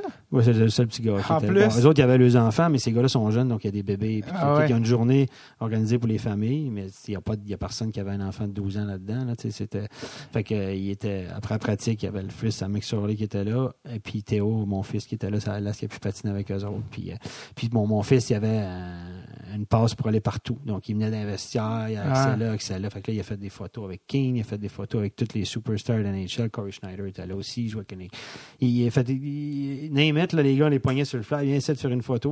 Ouais. Les gens sont. La Coupe Spengler, c'est un tournoi compétitif, mais tellement relax parce que tout le monde est là avec les familles. Tu te croises la journée, les gars, tu vas à l'entraînement du matin, tu reviens, les gars. Il y a 2 matchs par jour entre les. C'est une grande famille, puis le soir, on se retrouve, il y a un bar dans la glace dehors, là. C'est très spécial à Davos. Puis tu retrouves tout le monde, tu jases avec tout le monde. Puis hey, Steph, Steph, ça.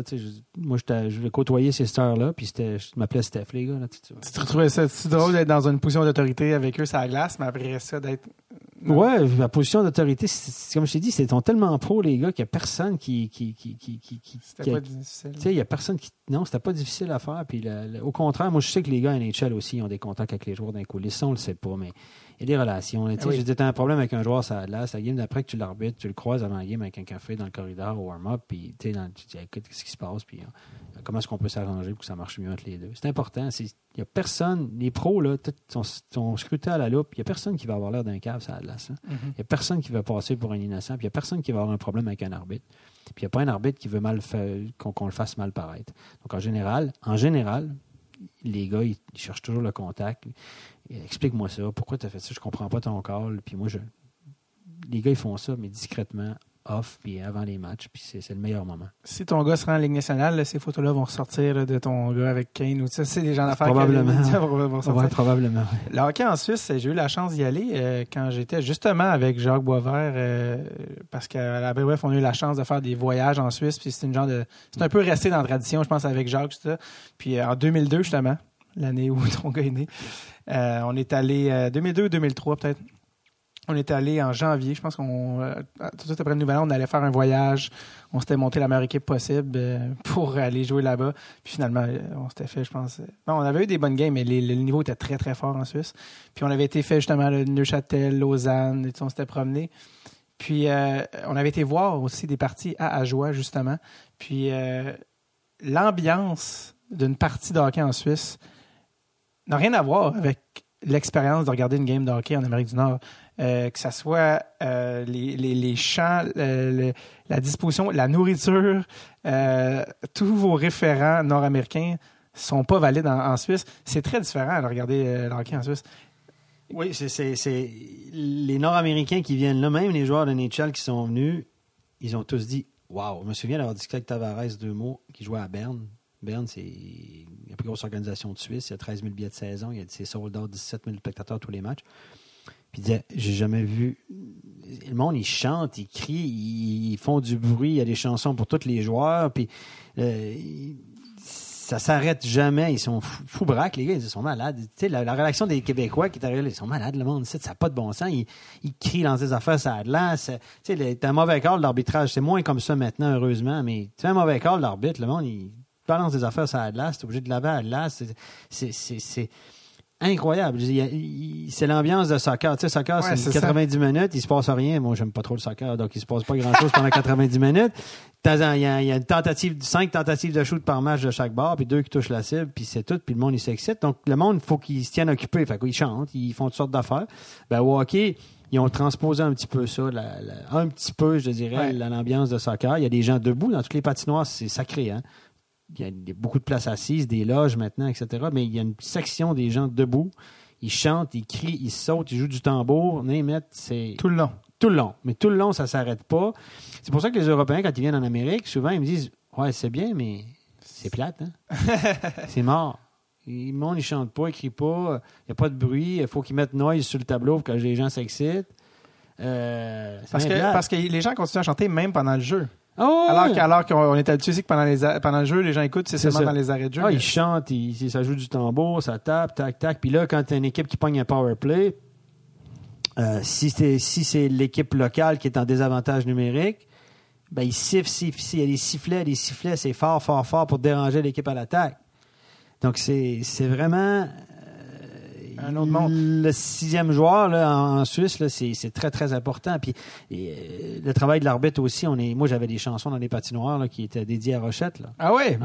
Rochette, la Fanculo, ça veut dire va te faire voir, etc. Quand il n'était pas content avec un call, puis il savait que je parlais français. À Zurich, il y avait une chanson sur moi en français que je vous chanterai pas, qui était pas très poli. Quand je faisais un mauvais call, c'était ça. Puis chaque arbitre avait sa petite chanson. Là, que les fans... Mon Dieu, mais c'est presque touchant.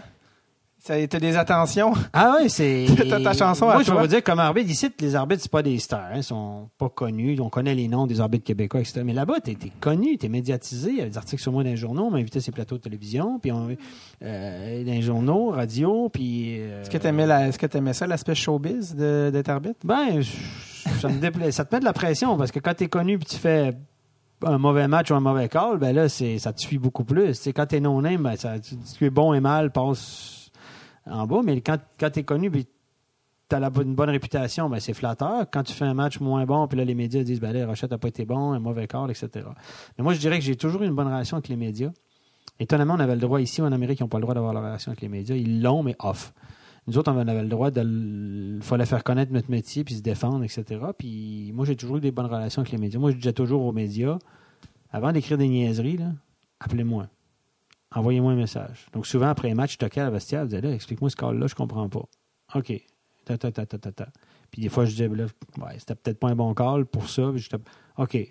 Puis quand ils connaissaient pas le règlement, je l'expliquais. Puis là, dans les journaux, dans les sites Internet, puis dans les médias, ça sortait comme du monde. C'était clair. Ben, parce ça que aide beaucoup. Tout l'aspect que les gens connaissent, ça, il y a un aspect qui me fait penser à la lutte. T'sais. L'aspect, l'arbitre, le méchant, on connaît le nom. Il y a quelque chose de... C'est ça, un aspect de divertissement là, qui est complètement différent là, de l'Amérique du Nord. Là. Oh, il y a un aspect de divertissement. Puis les coachs, ils savent aussi qu'ils peuvent faire un peu des simagrées sur le banc. Parce que dans la culture germanique, les coachs ils doivent être dynamiques sur le banc. Il faut qu'ils gesticulent, il faut qu'ils montrent des émotions, etc. Sinon, ils ont une opinion, les médias, ça change un petit peu, mais ils ont une opinion un peu... il veut pas assez. Il met pas d'émotion, etc. Donc souvent, les gars... Ils mettent des émotions sur le banc par rapport aux arbitres, etc. Puis tu dois dealer avec ça. Puis souvent, off, les gars, ils disent non, c'est bon, tout va bien, mais je suis sous pression. Là, on a perdu 3 de suite, il faut que je fasse un show. C'est vraiment drôle. Ça, parce que, au contraire, je pense que moi, j'ai l'impression qu'en Amérique du Nord, c'est l'inverse. L'ancien modèle, tu sais, criait les John Tortorella. Aujourd'hui, se passe vraiment pour des arriérés. Puis c'est comme... Scotty Bowman disait pas un mot. Puis c'est beaucoup plus le contrôle des émotions que l'aspect show business, je pense, ici, à l'inverse. Les gens qui n'ont jamais été voir une partie de hockey en Suisse, si tu avais à leur conseiller l'aréna ou l'équipe à aller voir qui les plus grosses villes de hockey, vraiment. La plus grosse ville de hockey, c'est Berne, c'est sûr. C'est là que ça se passe. Là. Écoute, il y a une 17 000 personnes, c'est sold out. Il y a un mur, il y a les places debout, la section place debout est énorme, puis c'est très, très à pic. Donc, quand tu rentres de la patinoire, il y a une fosse aux ours. Le sigle de l'équipe, c'est les ours. Les ours de Berne, c'est le sigle de la ville d'ailleurs, puis du canton. Donc, canton, c'est la région de Berne. Ouais. Et puis, ils rentrent dans une espèce de fosse aux ours, les joueurs. C'est un gros show d'avant un match, comme ici. C'est un gros. Puis, quand tu rentres aussi sur la glace comme arbitre, tu vois ce mur-là devant toi, là, c'est wow. Tu dis wow. C'est vraiment impressionnant. C'est vraiment la culture européenne à son plus haut niveau. Puis, si vous voulez avoir l'inverse du hockey d'une autre époque, il faut aller à Ambri-Piotta, qui est dans la partie italienne de la Suisse, au Tessin qu'on appelle, juste au sud du tunnel du Gotthard qui mène vers l'Italie. Il y a 2 équipes au Tessin. Il y a Lugano tout au sud. Vous avez Ambri-Piotta, qui est une petite ville de montagne d'à peu près 1000 habitants. Ils ont une équipe professionnelle de Liga avec un budget de 12-15 millions par année. Et ils jouent dans une patinoire qui est encore ouverte sur le côté. Ouverte sur l'extérieur. Ouverte sur l'extérieur. Donc, elle n'est pas fermée. Elle est couverte. Il y a des spectateurs debout sur des échafaudages à même la montagne. Là, ils sont en train de voter pour construire une nouvelle patinoire, mais c'est une autre. Tu peux être 7000 personnes là-dedans, puis c'est un zoo. C'est un zoo. C'est Bob Hartley. Je me souviens, quand Bob Hartley est venu en Suisse, j'ai arbitré la première game que coachait Zurich, qui jouait à Ambri-Piotta. Coachait Zurich, c'est ça, Bob Hartley? Coachait Zurich, une grosse organisation qui joue dans un amphithéâtre très nord-américain. Il est arrivé là, puis il dit, c'est une joke. Non, c'est pas une joke, Bob. C'est pas une joke, mais c'est incroyable. Il y a du hockey pro ici. Oui, il y a du hockey pro ici. Là. Je veux dire, c'est dans la montagne. Des fois, tu orbites là, puis comme c'est ouvert, il fait froid, c'est en montagne, c'est en altitude. Des fois, tu orbites là, l'hiver, il fait moins 12, moins 15. Là. Puis il y a 6000 personnes dans les estrades. Ils sautent, ils chantent, ils boivent de la bière. C'est fou, c'est un zoo. C'est malade. Ils te remplissent la glace de merde 2 fois par match. Dès qu'il y a un call contre l'équipe, si tu donnes 2 punitions à l'équipe locale, là, t'as la pression, là, ils te crient dessus. On sortait... Quand tu vas arbitrer là, ils viennent te chercher avec une voiture blindée de la police après les matchs.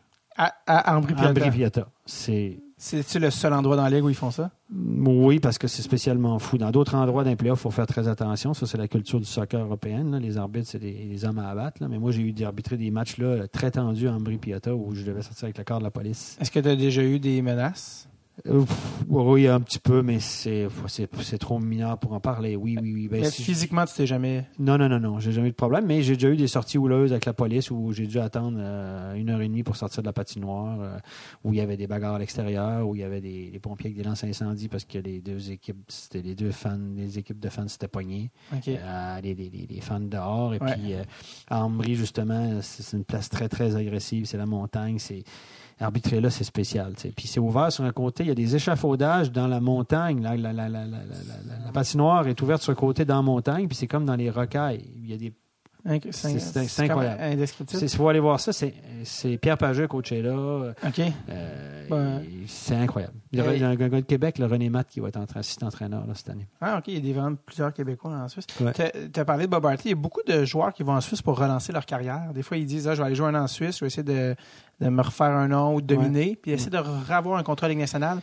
Il y a aussi des coachs qui l'ont fait. Ouais. Bob Hartley est allé. Ouais. Il est revenu dans la Ligue nationale avec les Flames. Ouais. Guy Boucher est allé. Il est revenu dans la Ligue nationale avec les Sénateurs. Mark Crawford est allé. Ouais. Il est revenu également. Ouais. Est-ce que c'est comme un modèle, genre, que les gars, les Nord-Américains vont en Suisse pour c'est bon. Écoute, c'est le respect. Comme je te dis, depuis les lockouts, les gars savent que c'est une bonne ligue. C'est une ligue pro. C'est un bon niveau. Donc, les gars n'hésitent pas à aller là-bas parce qu'ils savent qu'ils ne vont pas perdre leur réputation. C'est pas comme aller soit coacher en France, j'ai rien contre le hockey français, mais c'est un autre niveau. Ça n'a rien à voir. C'est la meilleure ligue française, c'est la deuxième ligue, c'est la Ligue nationale B en Suisse, puis encore. Ouais. C'est pas payant, etc. Tandis qu'en Suisse, il y a de la bonne argent, il ne faut pas se le cacher. Guy Boucher a fait beaucoup d'argent. Crawford, Hartley, il était bien payé.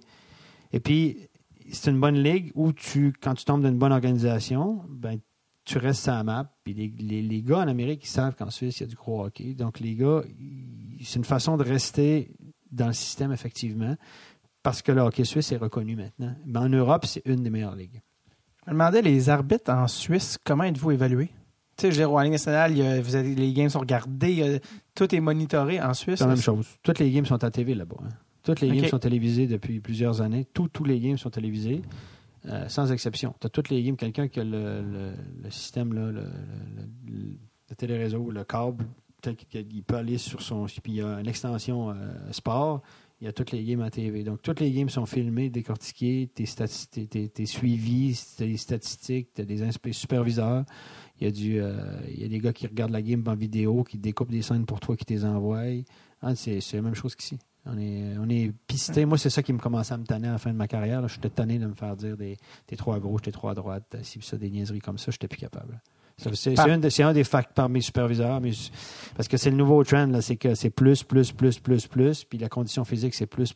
C'est rendu, j'avais 45 ans, puis je vais courir le 30 mètres en bas de 5 secondes. Là. Je devrais faire aussi bien que les gars de l'équipe nationale. Là. Je disais, vous êtes malade, là? Je vais m'entraîner tout l'été pour faire le sprint en bas de 5 secondes, puis les conditions. J'étais très en forme, je m'entraînais et tout, mais ça devenait excessif. Trop, puis je supportais plus... pas la critique, mais l'auto-analyse, la décortiquer, puis ça me fatiguait.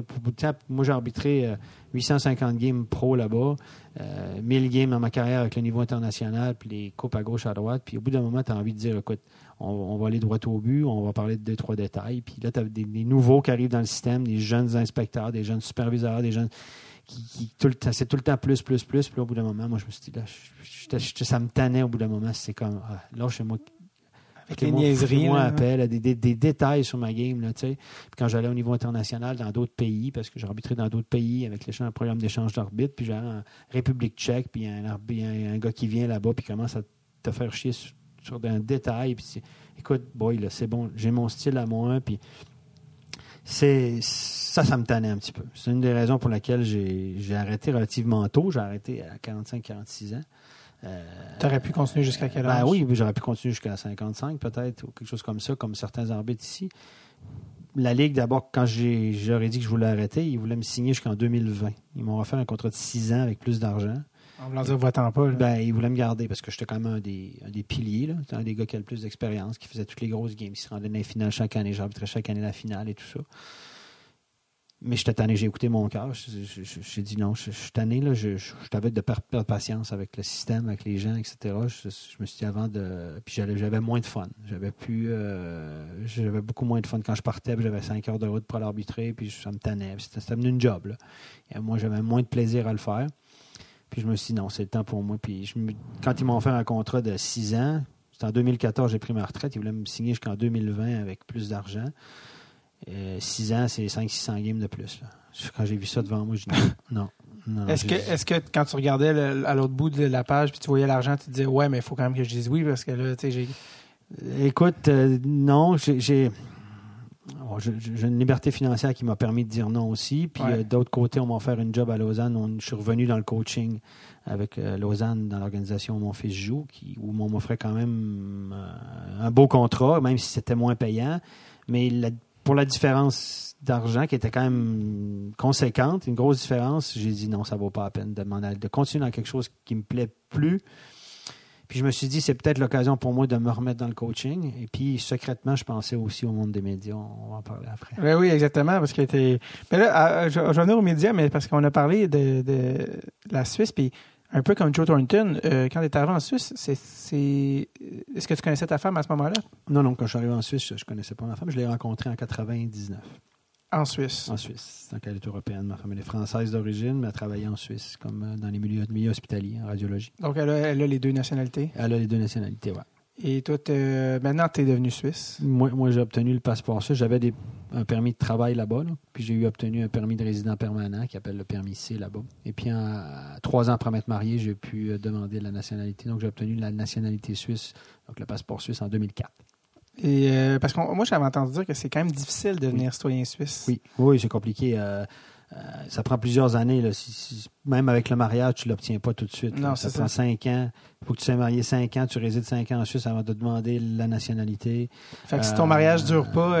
C'est le mariage en blanc qui appelait. Là. Il y a des gens qui se mariaient à l'époque pour obtenir... Donc, ça ne marche plus parce que la Suisse, c'est quand même un pays très recherché. Le niveau de vie est élevé. Il n'y a presque pas de chômage. Tu sais, c'est super bien la Suisse, donc il y a plein de gens qui veulent aller vivre en Suisse. Donc, s'il y a des divorces, est-ce qu'ils reprennent le passeport? Je sais pas. Sinon, une fois que tu l'as, non, mais ça prend 5 ans. Il faut que tu sois marié pendant au moins 5 ans et résider en Suisse avant de pouvoir demander le passeport, puis la procédure est relativement longue. Puis quand tu nais en Suisse, est-ce que tu l'as automatiquement ou non? Non. Si tu nais de parents étrangers, tu ne l'as pas automatiquement, non. Contrairement à plusieurs pays. Non, tu l'as pas automatiquement. Canada, États-unis, tu nais au Canada. C'est ça. Tu as un passeport, alors qu'en Suisse, pas si vite. Non, tu n'as pas le droit de terre, comme on dit. C'est pas parce que tu es né en Suisse que tu l'as. Ton fils n'est pas devenu suisse parce qu'il est né là. Il l'a eu parce que ses parents. Il l'a eu, lui, parce que ma femme était suisse, parce que lui, il est né en 2002. Moi, je n'étais pas suisse au moment où il est né. Non, c'est ça. Donc, lui, il a de naissance, il a le passeport canadien par mois. Ouais.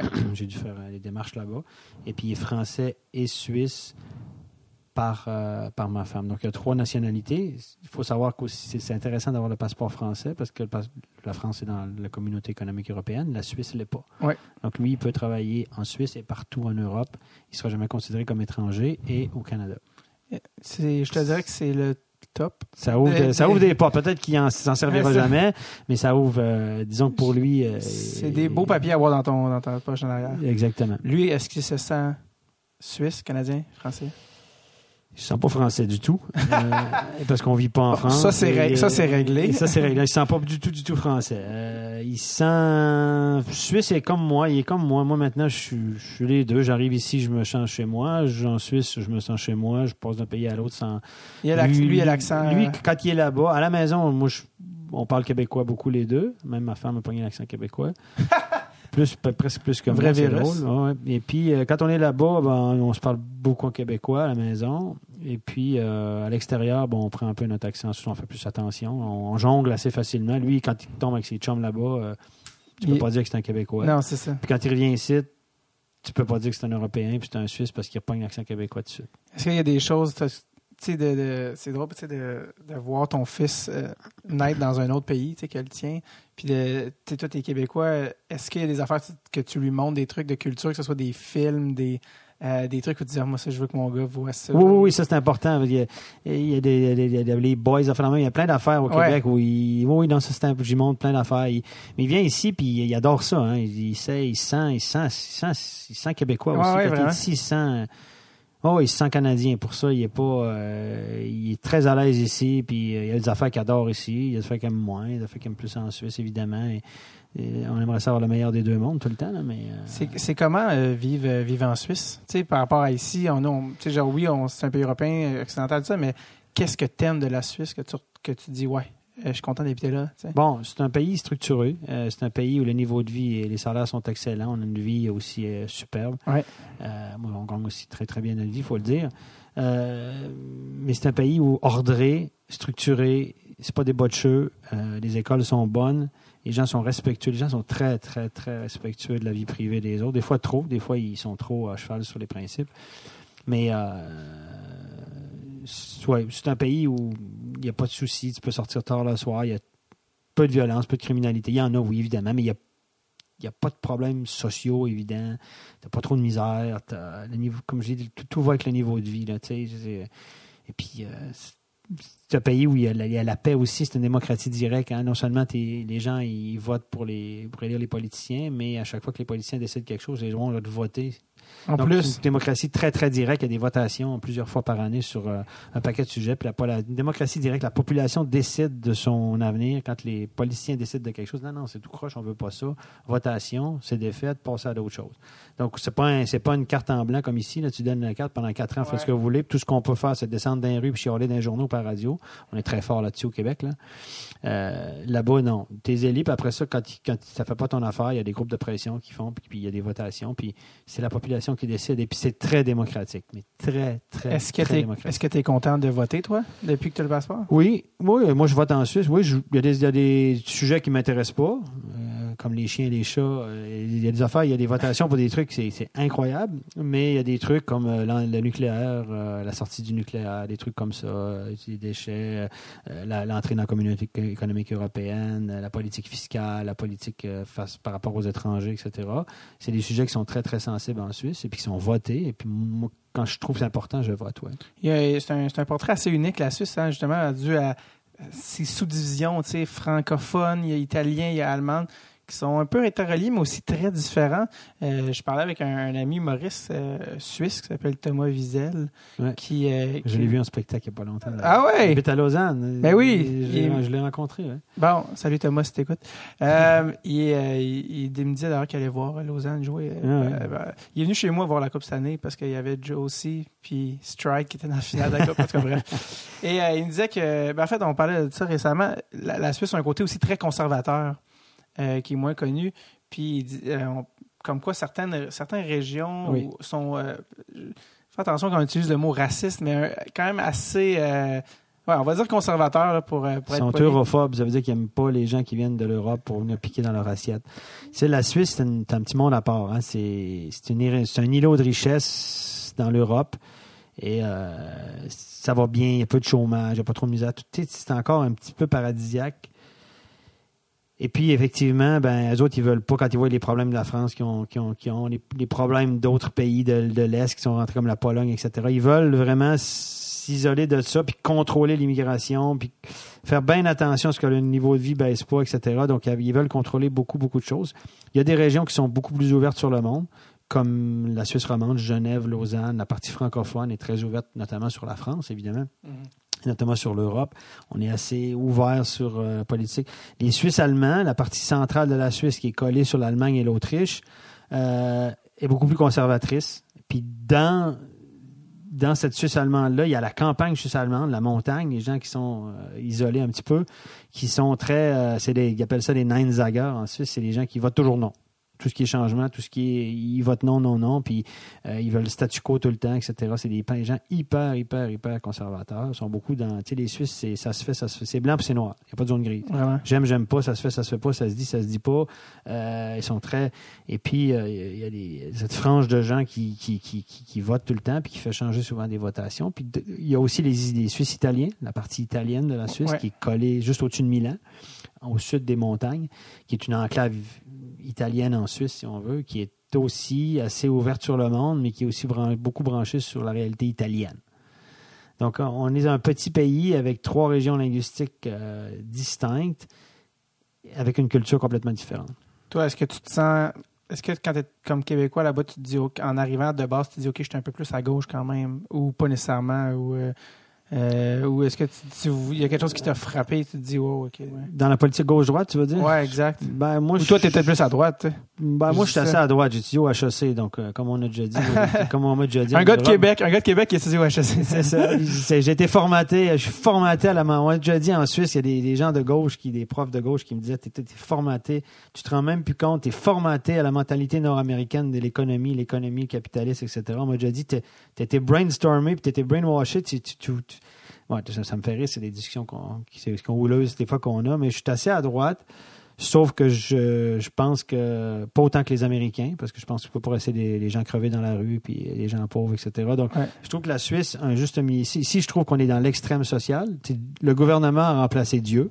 Dans les années 40, 50, 60, c'était Dieu. Ouais. Il allait prier, etc. Puis Dieu, puis aujourd'hui, le mot gouvernement, le gouvernement a remplacé Dieu dans la société. C'est que chaque fois qu'il y a un problème, c'est le gouvernement. On est une société d'assistés. Je trouve, au Québec, ce que je perçois quand je reviens, je lis les journaux, il y a des choses qui me choquent. Un peu comme les Français. On est les mêmes chialeux que les Français. Puis on se relie beaucoup au gouvernement pour pallier à tous nos manques. Puis la manne du gouvernement, c'est donc bien important. En Suisse, c'est un pays qui est social, qui se situe entre les États-Unis puis le Québec, puis la France, mettons. Oui, on est à droite quand même. Je veux dire, il faut que tu te débrouilles, puis tu travailles, puis tout n'est pas facile. Par contre, il y a des programmes sociaux qui sont très développés, où les gens, par exemple, les caisses de pension d'entreprise, ici, au Québec, tu n'es pas obligé de payer une caisse de pension. Il y a des employeurs qui n'ont pas de caisse de pension pour là-bas, c'est obligatoire. Donc, puis le système social de base est très, très développé. Les assurances sont super. Donc, on ne paye pas tant d'impôts. Donc, l'État ne se met pas à la place de l'individu, mais intervient quand même. Je trouve que la Suisse, c'est un juste milieu, à mon avis. Très intéressant. Il faut absolument que je te demande, est-ce que tu avais aimé le spectacle de Thomas? Oui, j'ai bien aimé le spectacle de Thomas. J'aime bien parce que c'est un gars qui ne fait pas de stépette sur la scène comme Anthony Cavana ou quelque chose comme ça. C'est pas un gars qui bouge beaucoup. Il n'est pas visuel. Parce qu'il ne bouge pas beaucoup. Il est là sur la scène, mais son texte est excellent. Il est très bon, Thomas. Moi, je l'aime beaucoup. Il était venu d'ailleurs au souper de soutien du club de hockey de Lausanne où je travaillais. Et puis, il avait passé tous les joueurs en revue, un par un. Puis, c'était vraiment bon. Moi, j'ai beaucoup aimé. Il y a des joueurs qui n'ont pas apprécié, mais... Roasté. C'est ça. C'est drôle. Il était au Québec juste pour rire cet été. Puis... il me dit, il m'envoie un truc. Il est invité pour une partie caritative, Team Josie versus Team Stride. Ouais. Moi, je suis monté dans les rideaux. Il faut absolument que c'est tellement une petite société que lui, ils l'ont tout de suite demandé. Moi, il faut absolument que tu y ailles. C'est incroyable. Je prendrais l'avion à ta place. J'irais si ça ne tente pas. Puis il était mais là, moi, je ne sais pas vraiment patiner. Fait que là, il voulait qu'on loue une aréna. En fait, il me disait, peux-tu me montrer à patiner? Je pense qu'il nous restait deux jours avant qu'ils prennent l'avion. Il fallait trouver une glace au Québec avec des paires de patins. Puis ça en tout cas, finalement, un peu le temps, mais j'ai dit, faut absolument que tu le fasses, puis reviens au Québec cet hiver, je te monte à patiner, puis tu m'invites l'année prochaine à jouer avec les gars. Mais bref, pour ceux qui ne connaissent pas, Thomas Wiesel, qui est un humoriste justement de la Suisse romande. Mais de Lausanne. Ben oui, en fait, puis c'est assez intéressant parce que quand on parle des différences de marché, au Québec, on est 8 millions, puis il y a un gros marché d'humour, tu sais. Puis lui, à chaque fois que je le présente au Québec à quelqu'un, je lui dis, c'est Thomas, il est humoriste suisse. Je lui dis toujours, vous avez devant vous 37% des humoristes suisses, parce que il y a tellement un petit marché. En Suisse, on a seulement 2 millions de francophones, que des humoristes francophones, il n'y en a pas. Puis c'est probablement que ceux qui, il y en a peut-être beaucoup qui veulent aller en France, alors que lui fait beaucoup des trucs spécifiques à la Suisse, que ce soit justement, tu viens de le dire, d'aller faire le club de hockey, l'actualité, la politique suisse. Donc, en tout cas, bref, Thomas Wiesel. Donc, non, mais ce que ça m'aurait un petit peu... j'aurais adoré que sur tape, tu dis non, c'était mauvais, j'ai détesté, puis là, il aurait écouté ça, puis ça aurait été très drôle. Mais non, mais tant mieux, c'était bon. T'en as parlé aussi, justement, dernier point, t'es maintenant dans les médias. C'est quelque chose que... En fait, c'est quoi exactement que tu fais dans les médias? Ben, écoute, je vais être consultant à plein temps. Donc, je vais travailler dans les studios de télévision, sur le plateau de télévision, 3-4 soirs par semaine pour un nouveau réseau de télévision qui s'appelle MySports. Si on veut, en Suisse, il y avait un réseau de télévision de sport qui était dominant, qui était presque unique, ça s'appelait Téléclub Sport. Et ils ont perdu le contrat. C'est comme s'il y avait eu juste RDS, Téléclub, c'est RDS, qui ont eu le hockey pendant des années. Puis là, il y a un nouveau joueur qui apparaît, qui s'appelle MySports. C'est une nouvelle chaîne de télé reliée à un autre câble distributeur. TVA Sport, c'est un peu arrivé avec le Québec. Exactement. Et puis, c'est une télé aussi payante, etc. Puis voilà, donc ils sont arrivés dans le marché, ils ont coté, puis ils ont bidé, puis ils ont obtenu les droits pour le hockey suisse et international pour 5 ans. Et puis, donc, tout est à construire. C'est un nouveau réseau, tout. Puis eux autres, moi, des 3 dernières années, j'ai été entraîneur responsable du mouvement junior à Lausanne, où mon fils jouait après ma carrière d'arbitre. Et puis Mais ça, t'en fais encore. Hein? T'en fais encore, ça, non? Ou du développement à Lausanne? Non, j'en ferai plus. Okay. J'en ferai plus à partir de l'année prochaine. Ah, OK. J'en ai fait pendant 3 ans. J'étais aussi assistant coach des juniors. Et à côté de ce job-là à Lausanne, je faisais des piges. J'étais invité sur les réseaux de télévision. J'avais un petit talk show le lundi soir qui s'appelait Les Pocalistes, que les gens peuvent trouver sur Internet, qui était très connu. Puis je pense qu'ils ont trouvé que je faisais une bonne job. J'étais assez à l'aise là-dedans, derrière les caméras et tout ça. Puis les autres, il n'y avait pas besoin d'être très fort en Suisse romande. La Suisse romande, le hockey est très, très fort. Il y a 3 grosses équipes, Fribourg, Lausanne et Genève.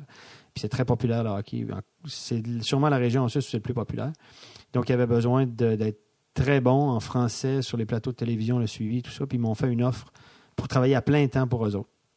Donc, pour la chaîne de télévision, ça veut dire que 3-4 soirs par semaine, je vais être live sur le plateau, comme Bergeron, comme les consultants de TVA Sport, tout ça. Moi, je serai pas le journaliste, je vais être le consultant. Est-ce que tu es là pendant le match, tu fais la description, c'est ça? Non, je fais pas la description. Je fais avant-match, entre les périodes, après le match. Je vais avoir ma chronique un peu comme la chronique sans filet de Bergeron.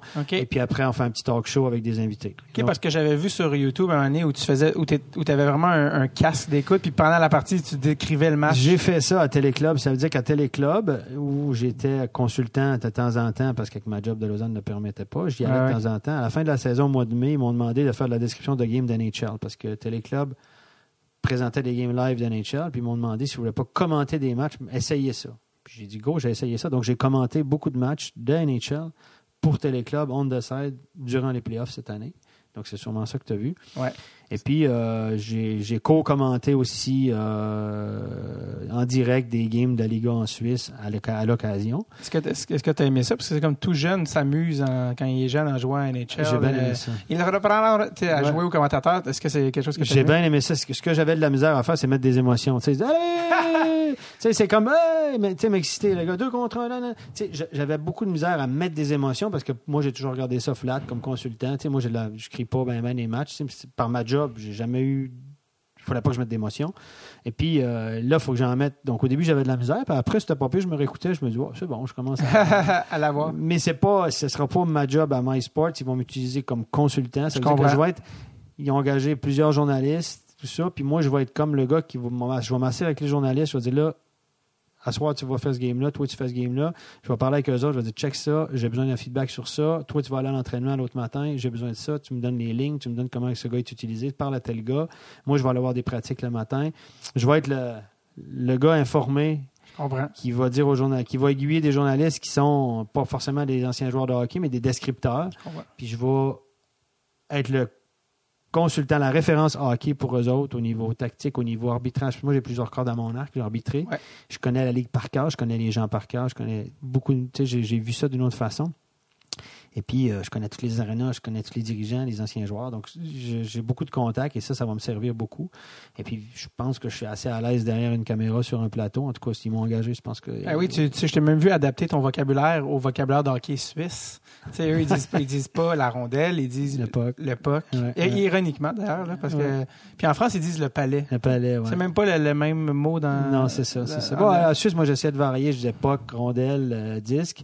Mais c'est vrai que la majorité des gens, c'est un puck. Est-ce que le bâton, ils disent une crosse aussi? Ils disent la canne. Ah oui, la canne, ça, c'est aussi la canne. En France, ils disent la crosse. Oui, c'est ça. Puis en Suisse, ils disent la canne. Puis, y avait-il d'autres mots comme ça qu'on devrait savoir? Si il utilise beaucoup d'anglicisme. Là. Tu dis pas échec avant, échec arrière. Tu dis back check, forward check. Les Suisses sont pas comme nous. Ils n'ont pas besoin de protéger leur langue. Là. Il y a 60 millions de Français à côté d'eux autres. Ouais, c'est ça. Ils n'ont pas besoin. Puis ça fait même cool d'utiliser des anglicismes, pinch, puis ici, puis ça. Donc, il n'y a aucun problème avec ça. On utilise beaucoup de mots anglais. Donc, on peut te voir à la télé à MySports dès l'automne 2017. Dès le 8 septembre, premier match en direct live, c'est Lausanne contre Genève. C'est un derby qu'ils appellent un derby. C'est une rivalité naturelle. Ils appellent ça un derby, eux autres. C'est Lausanne contre Genève en Suisse romande. Ça attise les passions. Ça va être full. C'est la première diffusion officielle de MySports où je vais être sur le plateau de télévision. Et là, on va probablement m'accuser d'être trop pro-Lausanne parce que mon fils joue à Lausanne puis j'ai coaché à Lausanne, mais j'essaie de rester... Mais go Lausanne! Écoute, je trouve que j'ai des affinités à Lausanne, forcément, mais à Genève, on fait de l'excellent travail. C'est un très bon club de hockey qui Lord Henning est rendu là. Il y a des anciens joueurs dirigeants de Vancouver qui sont rendus là, qui ont pris le contrôle. Il y a beaucoup d'anciens qui vont même finir leur jour là, et j'allais te demander si tu avais eu la chance de croisé sur ton chemin un certain Alex Kovalev qui a fini en Ligue nationale B. J'ai passé une journée complète avec lui au mois de septembre parce qu'il est rendu... Il a joué en Ligue nationale B à Viège. Viège, c'est une ville de montagne, là, au bout de la Suisse romande. C'est allemand, mais c'était à la limite entre la Suisse romande et la Suisse allemande. Il joue dans une patinoire, petite patinoire de 3-4 000 personnes pourries. D'ailleurs, il y a une nouvelle patinoire qui est en construction. En Suisse, on est en train de renouveler beaucoup les patinoires. Et puis Kovalev est copropriétaire. C'est assez nébuleux. On ne sait pas trop ce qu'il fait là. Il est là avec sa famille. Il aime bien piloter son avion. Il y a un petit aéroport pas loin parce qu'il pilote d'avion. Ouais. Et puis, il a joué là un peu. Il a été... Là, je pense qu'il va arrêter. Là. Il a joué un petit peu, genre 1 ou 2 ans. Après ça, il est devenu GM. GM, oui. Puis là, en fait, l'année où il a joué comme joueur, il s'était fait renvoyer, il s'était fait suspendre. Puis son équipe s'était rendue en finale. Puis je pense qu'il avait regardé le match avec les partisans dans un bar. C'est ça. Puis quand l'équipe a gagné, il était allé à l'aréna. Après ça, quand il a pris sa retraite, il est devenu GM, si je ne me trompe pas. Puis, un moment donné, il a eu des blessures. Il a rejoué. Puis là, il a fait je sais pas combien de temps. Moi, je connais bien le coach qui l'a coaché. Là, c'est John Fuss. C'est un gars de Toronto. Là, son fils joue à Lausanne aussi. C'est un gars qui a une bonne carrière là-bas. Puis, il m'a dit avoir Kovalev alentour, là, c'est compliqué. Là, mais c'est un gars de hockey, mais c'est un gars qui coachait ça. Puis, manager le fait que lui, il est là, c'est pas facile pour un entraîneur de rester en place là-bas. Mais Kovalev, je l'ai côtoyé. C'est pas un chum à moi, mais je l'ai rencontré plusieurs fois. Puis, il était à Zurich. En septembre passé, on a eu une espèce de journée de travail dans un hôtel zurichois où on discutait on était des groupes de travail. Puis moi, j'étais dans le même groupe de travail qu'Alex Kovalev. Et puis, on était les deux en sous-groupe. Parmi le groupe, on avait un sous-groupe. Puis je travaillais avec Alex Kovalev. Donc, j'ai passé une journée avec lui complète. Vous deviez faire des exercices ensemble? Oui, on parlait surtout de la philosophie du hockey suisse, les changements, la mentalité, etc. Puis la Suisse se repose beaucoup qui essaie de se positionner dans le hockey mondial, d'augmenter son niveau tout le temps. Puis la question du jour, c'est qu'est-ce qu'on peut faire pour améliorer le hockey suisse, pour améliorer notre équipe nationale, etc. Donc, ça passait par la Ligue nationale 1, la Ligue nationale B, Ligue de jeunes, etc. Est-ce que ça l'intéressait? Oui. Il était pas pire, mais il est encore top shape. Là. Il est shapé comme un cheval. C'est impressionnant. Là. Ouais. Mais de temps en temps, il disait son grain de sel. Ouais. Il parle en anglais, il parle pas français, il parle pas allemand, mais c'est en anglais. Mais c'est un gentleman. Il était bien correct. Il prend pas les gens de haut. En tout cas, moi, il m'a pas pris c'était bien correct. Là. C'est une bonne journée avec lui. C'est quoi que tu retiens de ta journée avec Alex Kovalev, qui est comme un personnage? C'est drôle. Quand je me retrouve en Suisse avec ces gars-là, j'ai pas l'impression, je me dis, c'était-tu Alex Kovalev qui était une superstar à Montréal? Si tu n'avais pas su, t'aurais... Si tu n'avais pas su que ce gars-là avait joué. Ça peut être un joueur qui joue en Russie qui est débarqué là, que je connaissais pas. C'était la même chose. Moi, j'ai pas cette relation star, c'est Kovalev, etc. C'était body. Là, mais comme tu semblais dire, ça, son surnom ici, c'était l'artiste pour différentes raisons. Autant son haut talent puis ses habiletés assez singulières, mais aussi qu'il y a un peu un tempérament imprévisible ou un peu un Russe. Je sais pas si on peut dire un ego. Ouais, c'est ça. C'est un Russe. Écoute, les Russes sont connus pour ça. Hein. Je veux dire, c'est une culture différente, il faut le dire. Faut pas se gêner, c'est pas négatif. Ils ont une culture différente. Ceux qui ont joué avec des Russes, côtoyé des Russes, ils vont vous le dire, c'est une autre culture. Moi, j'ai côtoyé des Russes, des équipes russes dans les compétitions internationales, à gauche, à droite. C'est spécial. C'est spécial. Très, très intéressant. C'est très spécial. C'est pas un mythe. Ah non, c'est pas un mythe. C'est une autre culture. Ils ont tendance à devenir plus ouvert sur le monde. Forcément, les prochaines générations, ça sera un peu différent. Ouais. Mais c'est space. J'ai eu des aventures assez spéciales avec des équipes russes, des joueurs russes, dans les tournois internationaux, etc. C'est spécial. Dans tous les exemples? À Chamonix, j'avais arbitré la Coupe du Mont-Blanc avec l'équipe nationale française qui jouait à Chamonix, justement. Ça, c'était dans le temps des fêtes. Ça remonte à 2005, mettons, dans ce coin-là.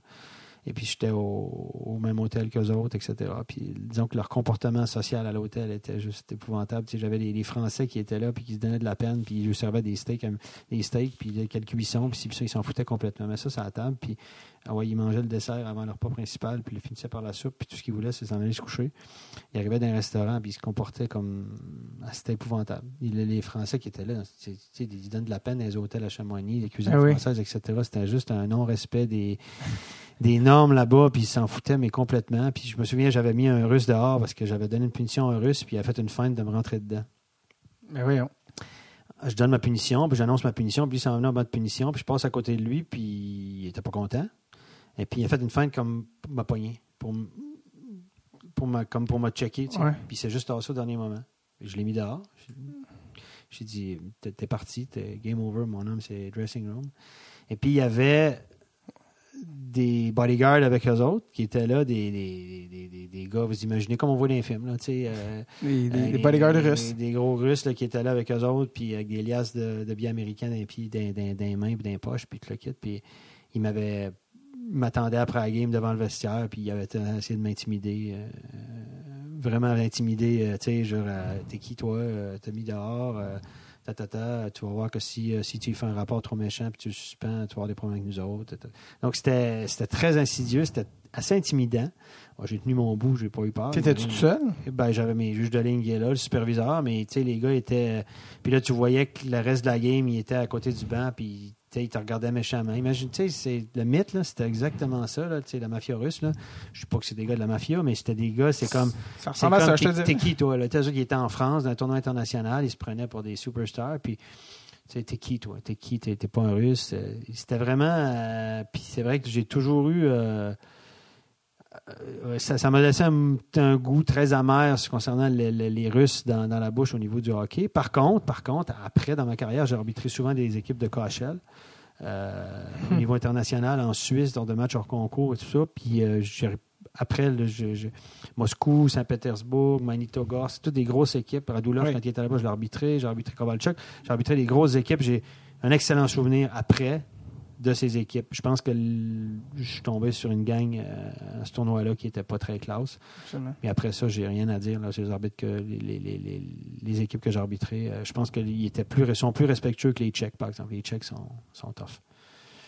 Les Tchèques, ils te prennent des fois un petit peu pour de la merde. Là. C'est spécial. C'est notre culture, les Tchèques. C'est pas facile. Je suis allé arbitrer en République tchèque aussi, là, fin fond de la République tchèque. Dominique Hašek aussi, qui jouait là, Pardubice.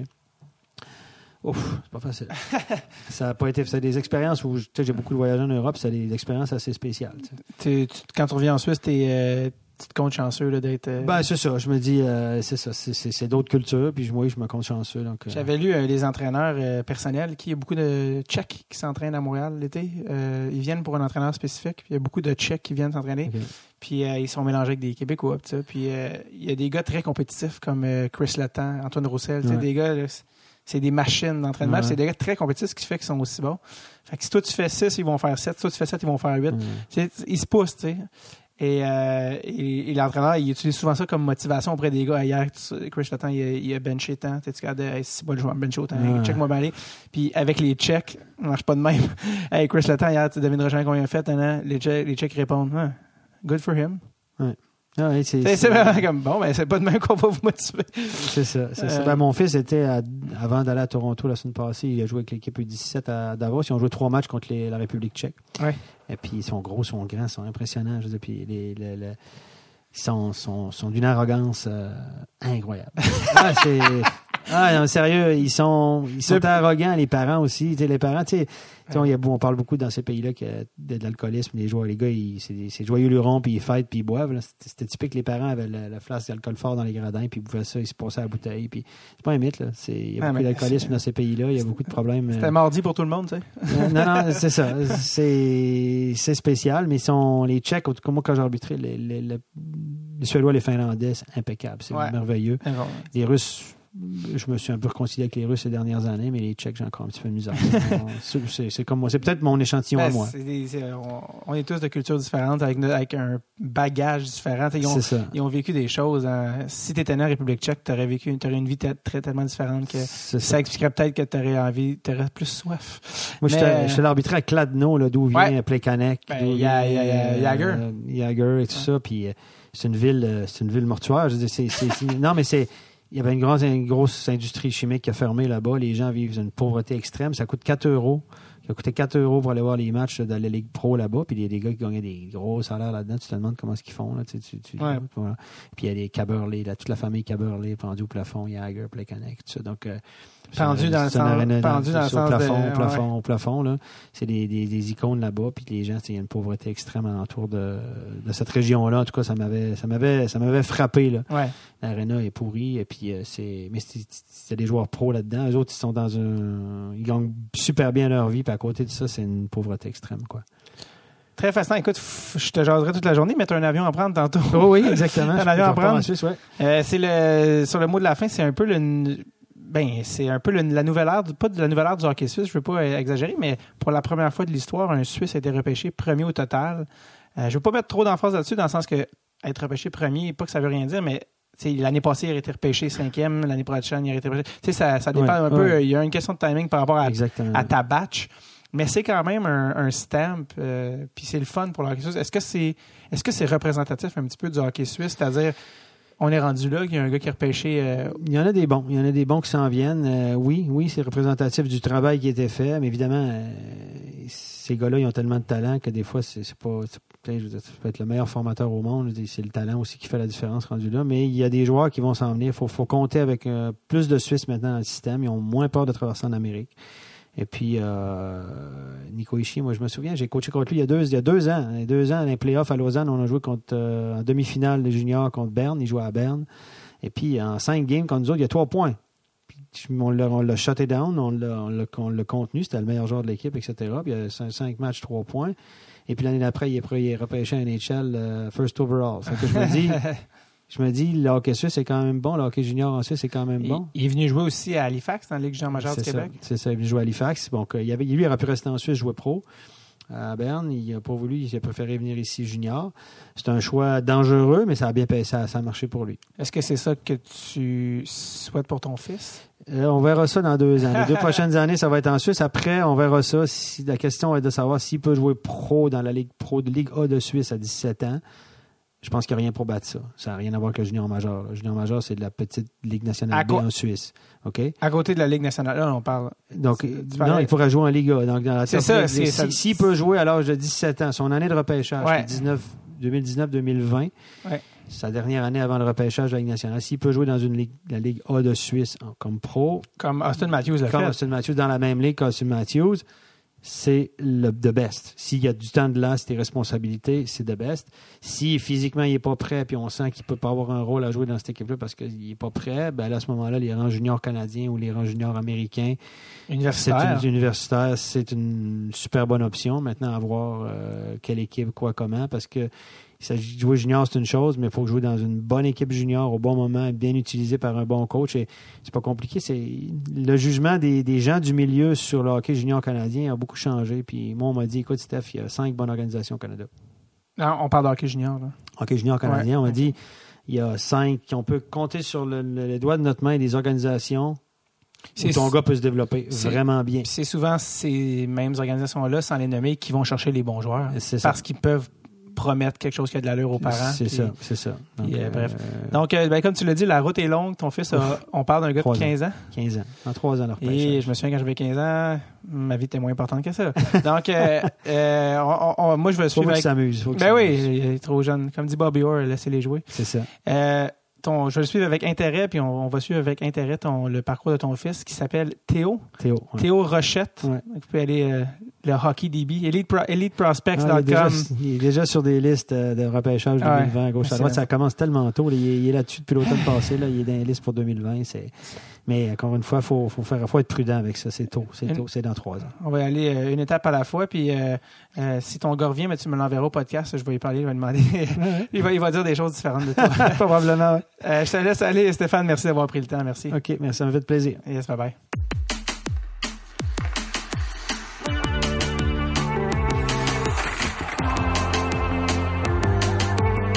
Merci à Stéphane d'avoir pris le temps, lui qui est au Canada quelques jours par année et qui a même fait de la route de Pont-Rouge à La Binière pour venir me rejoindre pour faire l'épisode. Merci Stéphane, c'est très apprécié. Et on suit son fils Théo Rochette. Théo Rochette, un nom qu'on va retenir, lui qui est dans les prospects les plus intéressants pour le repêchage de 2020. Donc on suit ça avec intérêt. Merci à Stéphane, merci à vous d'écouter le podcast. On se voit la semaine prochaine. OK, bye-bye now, bye-bye.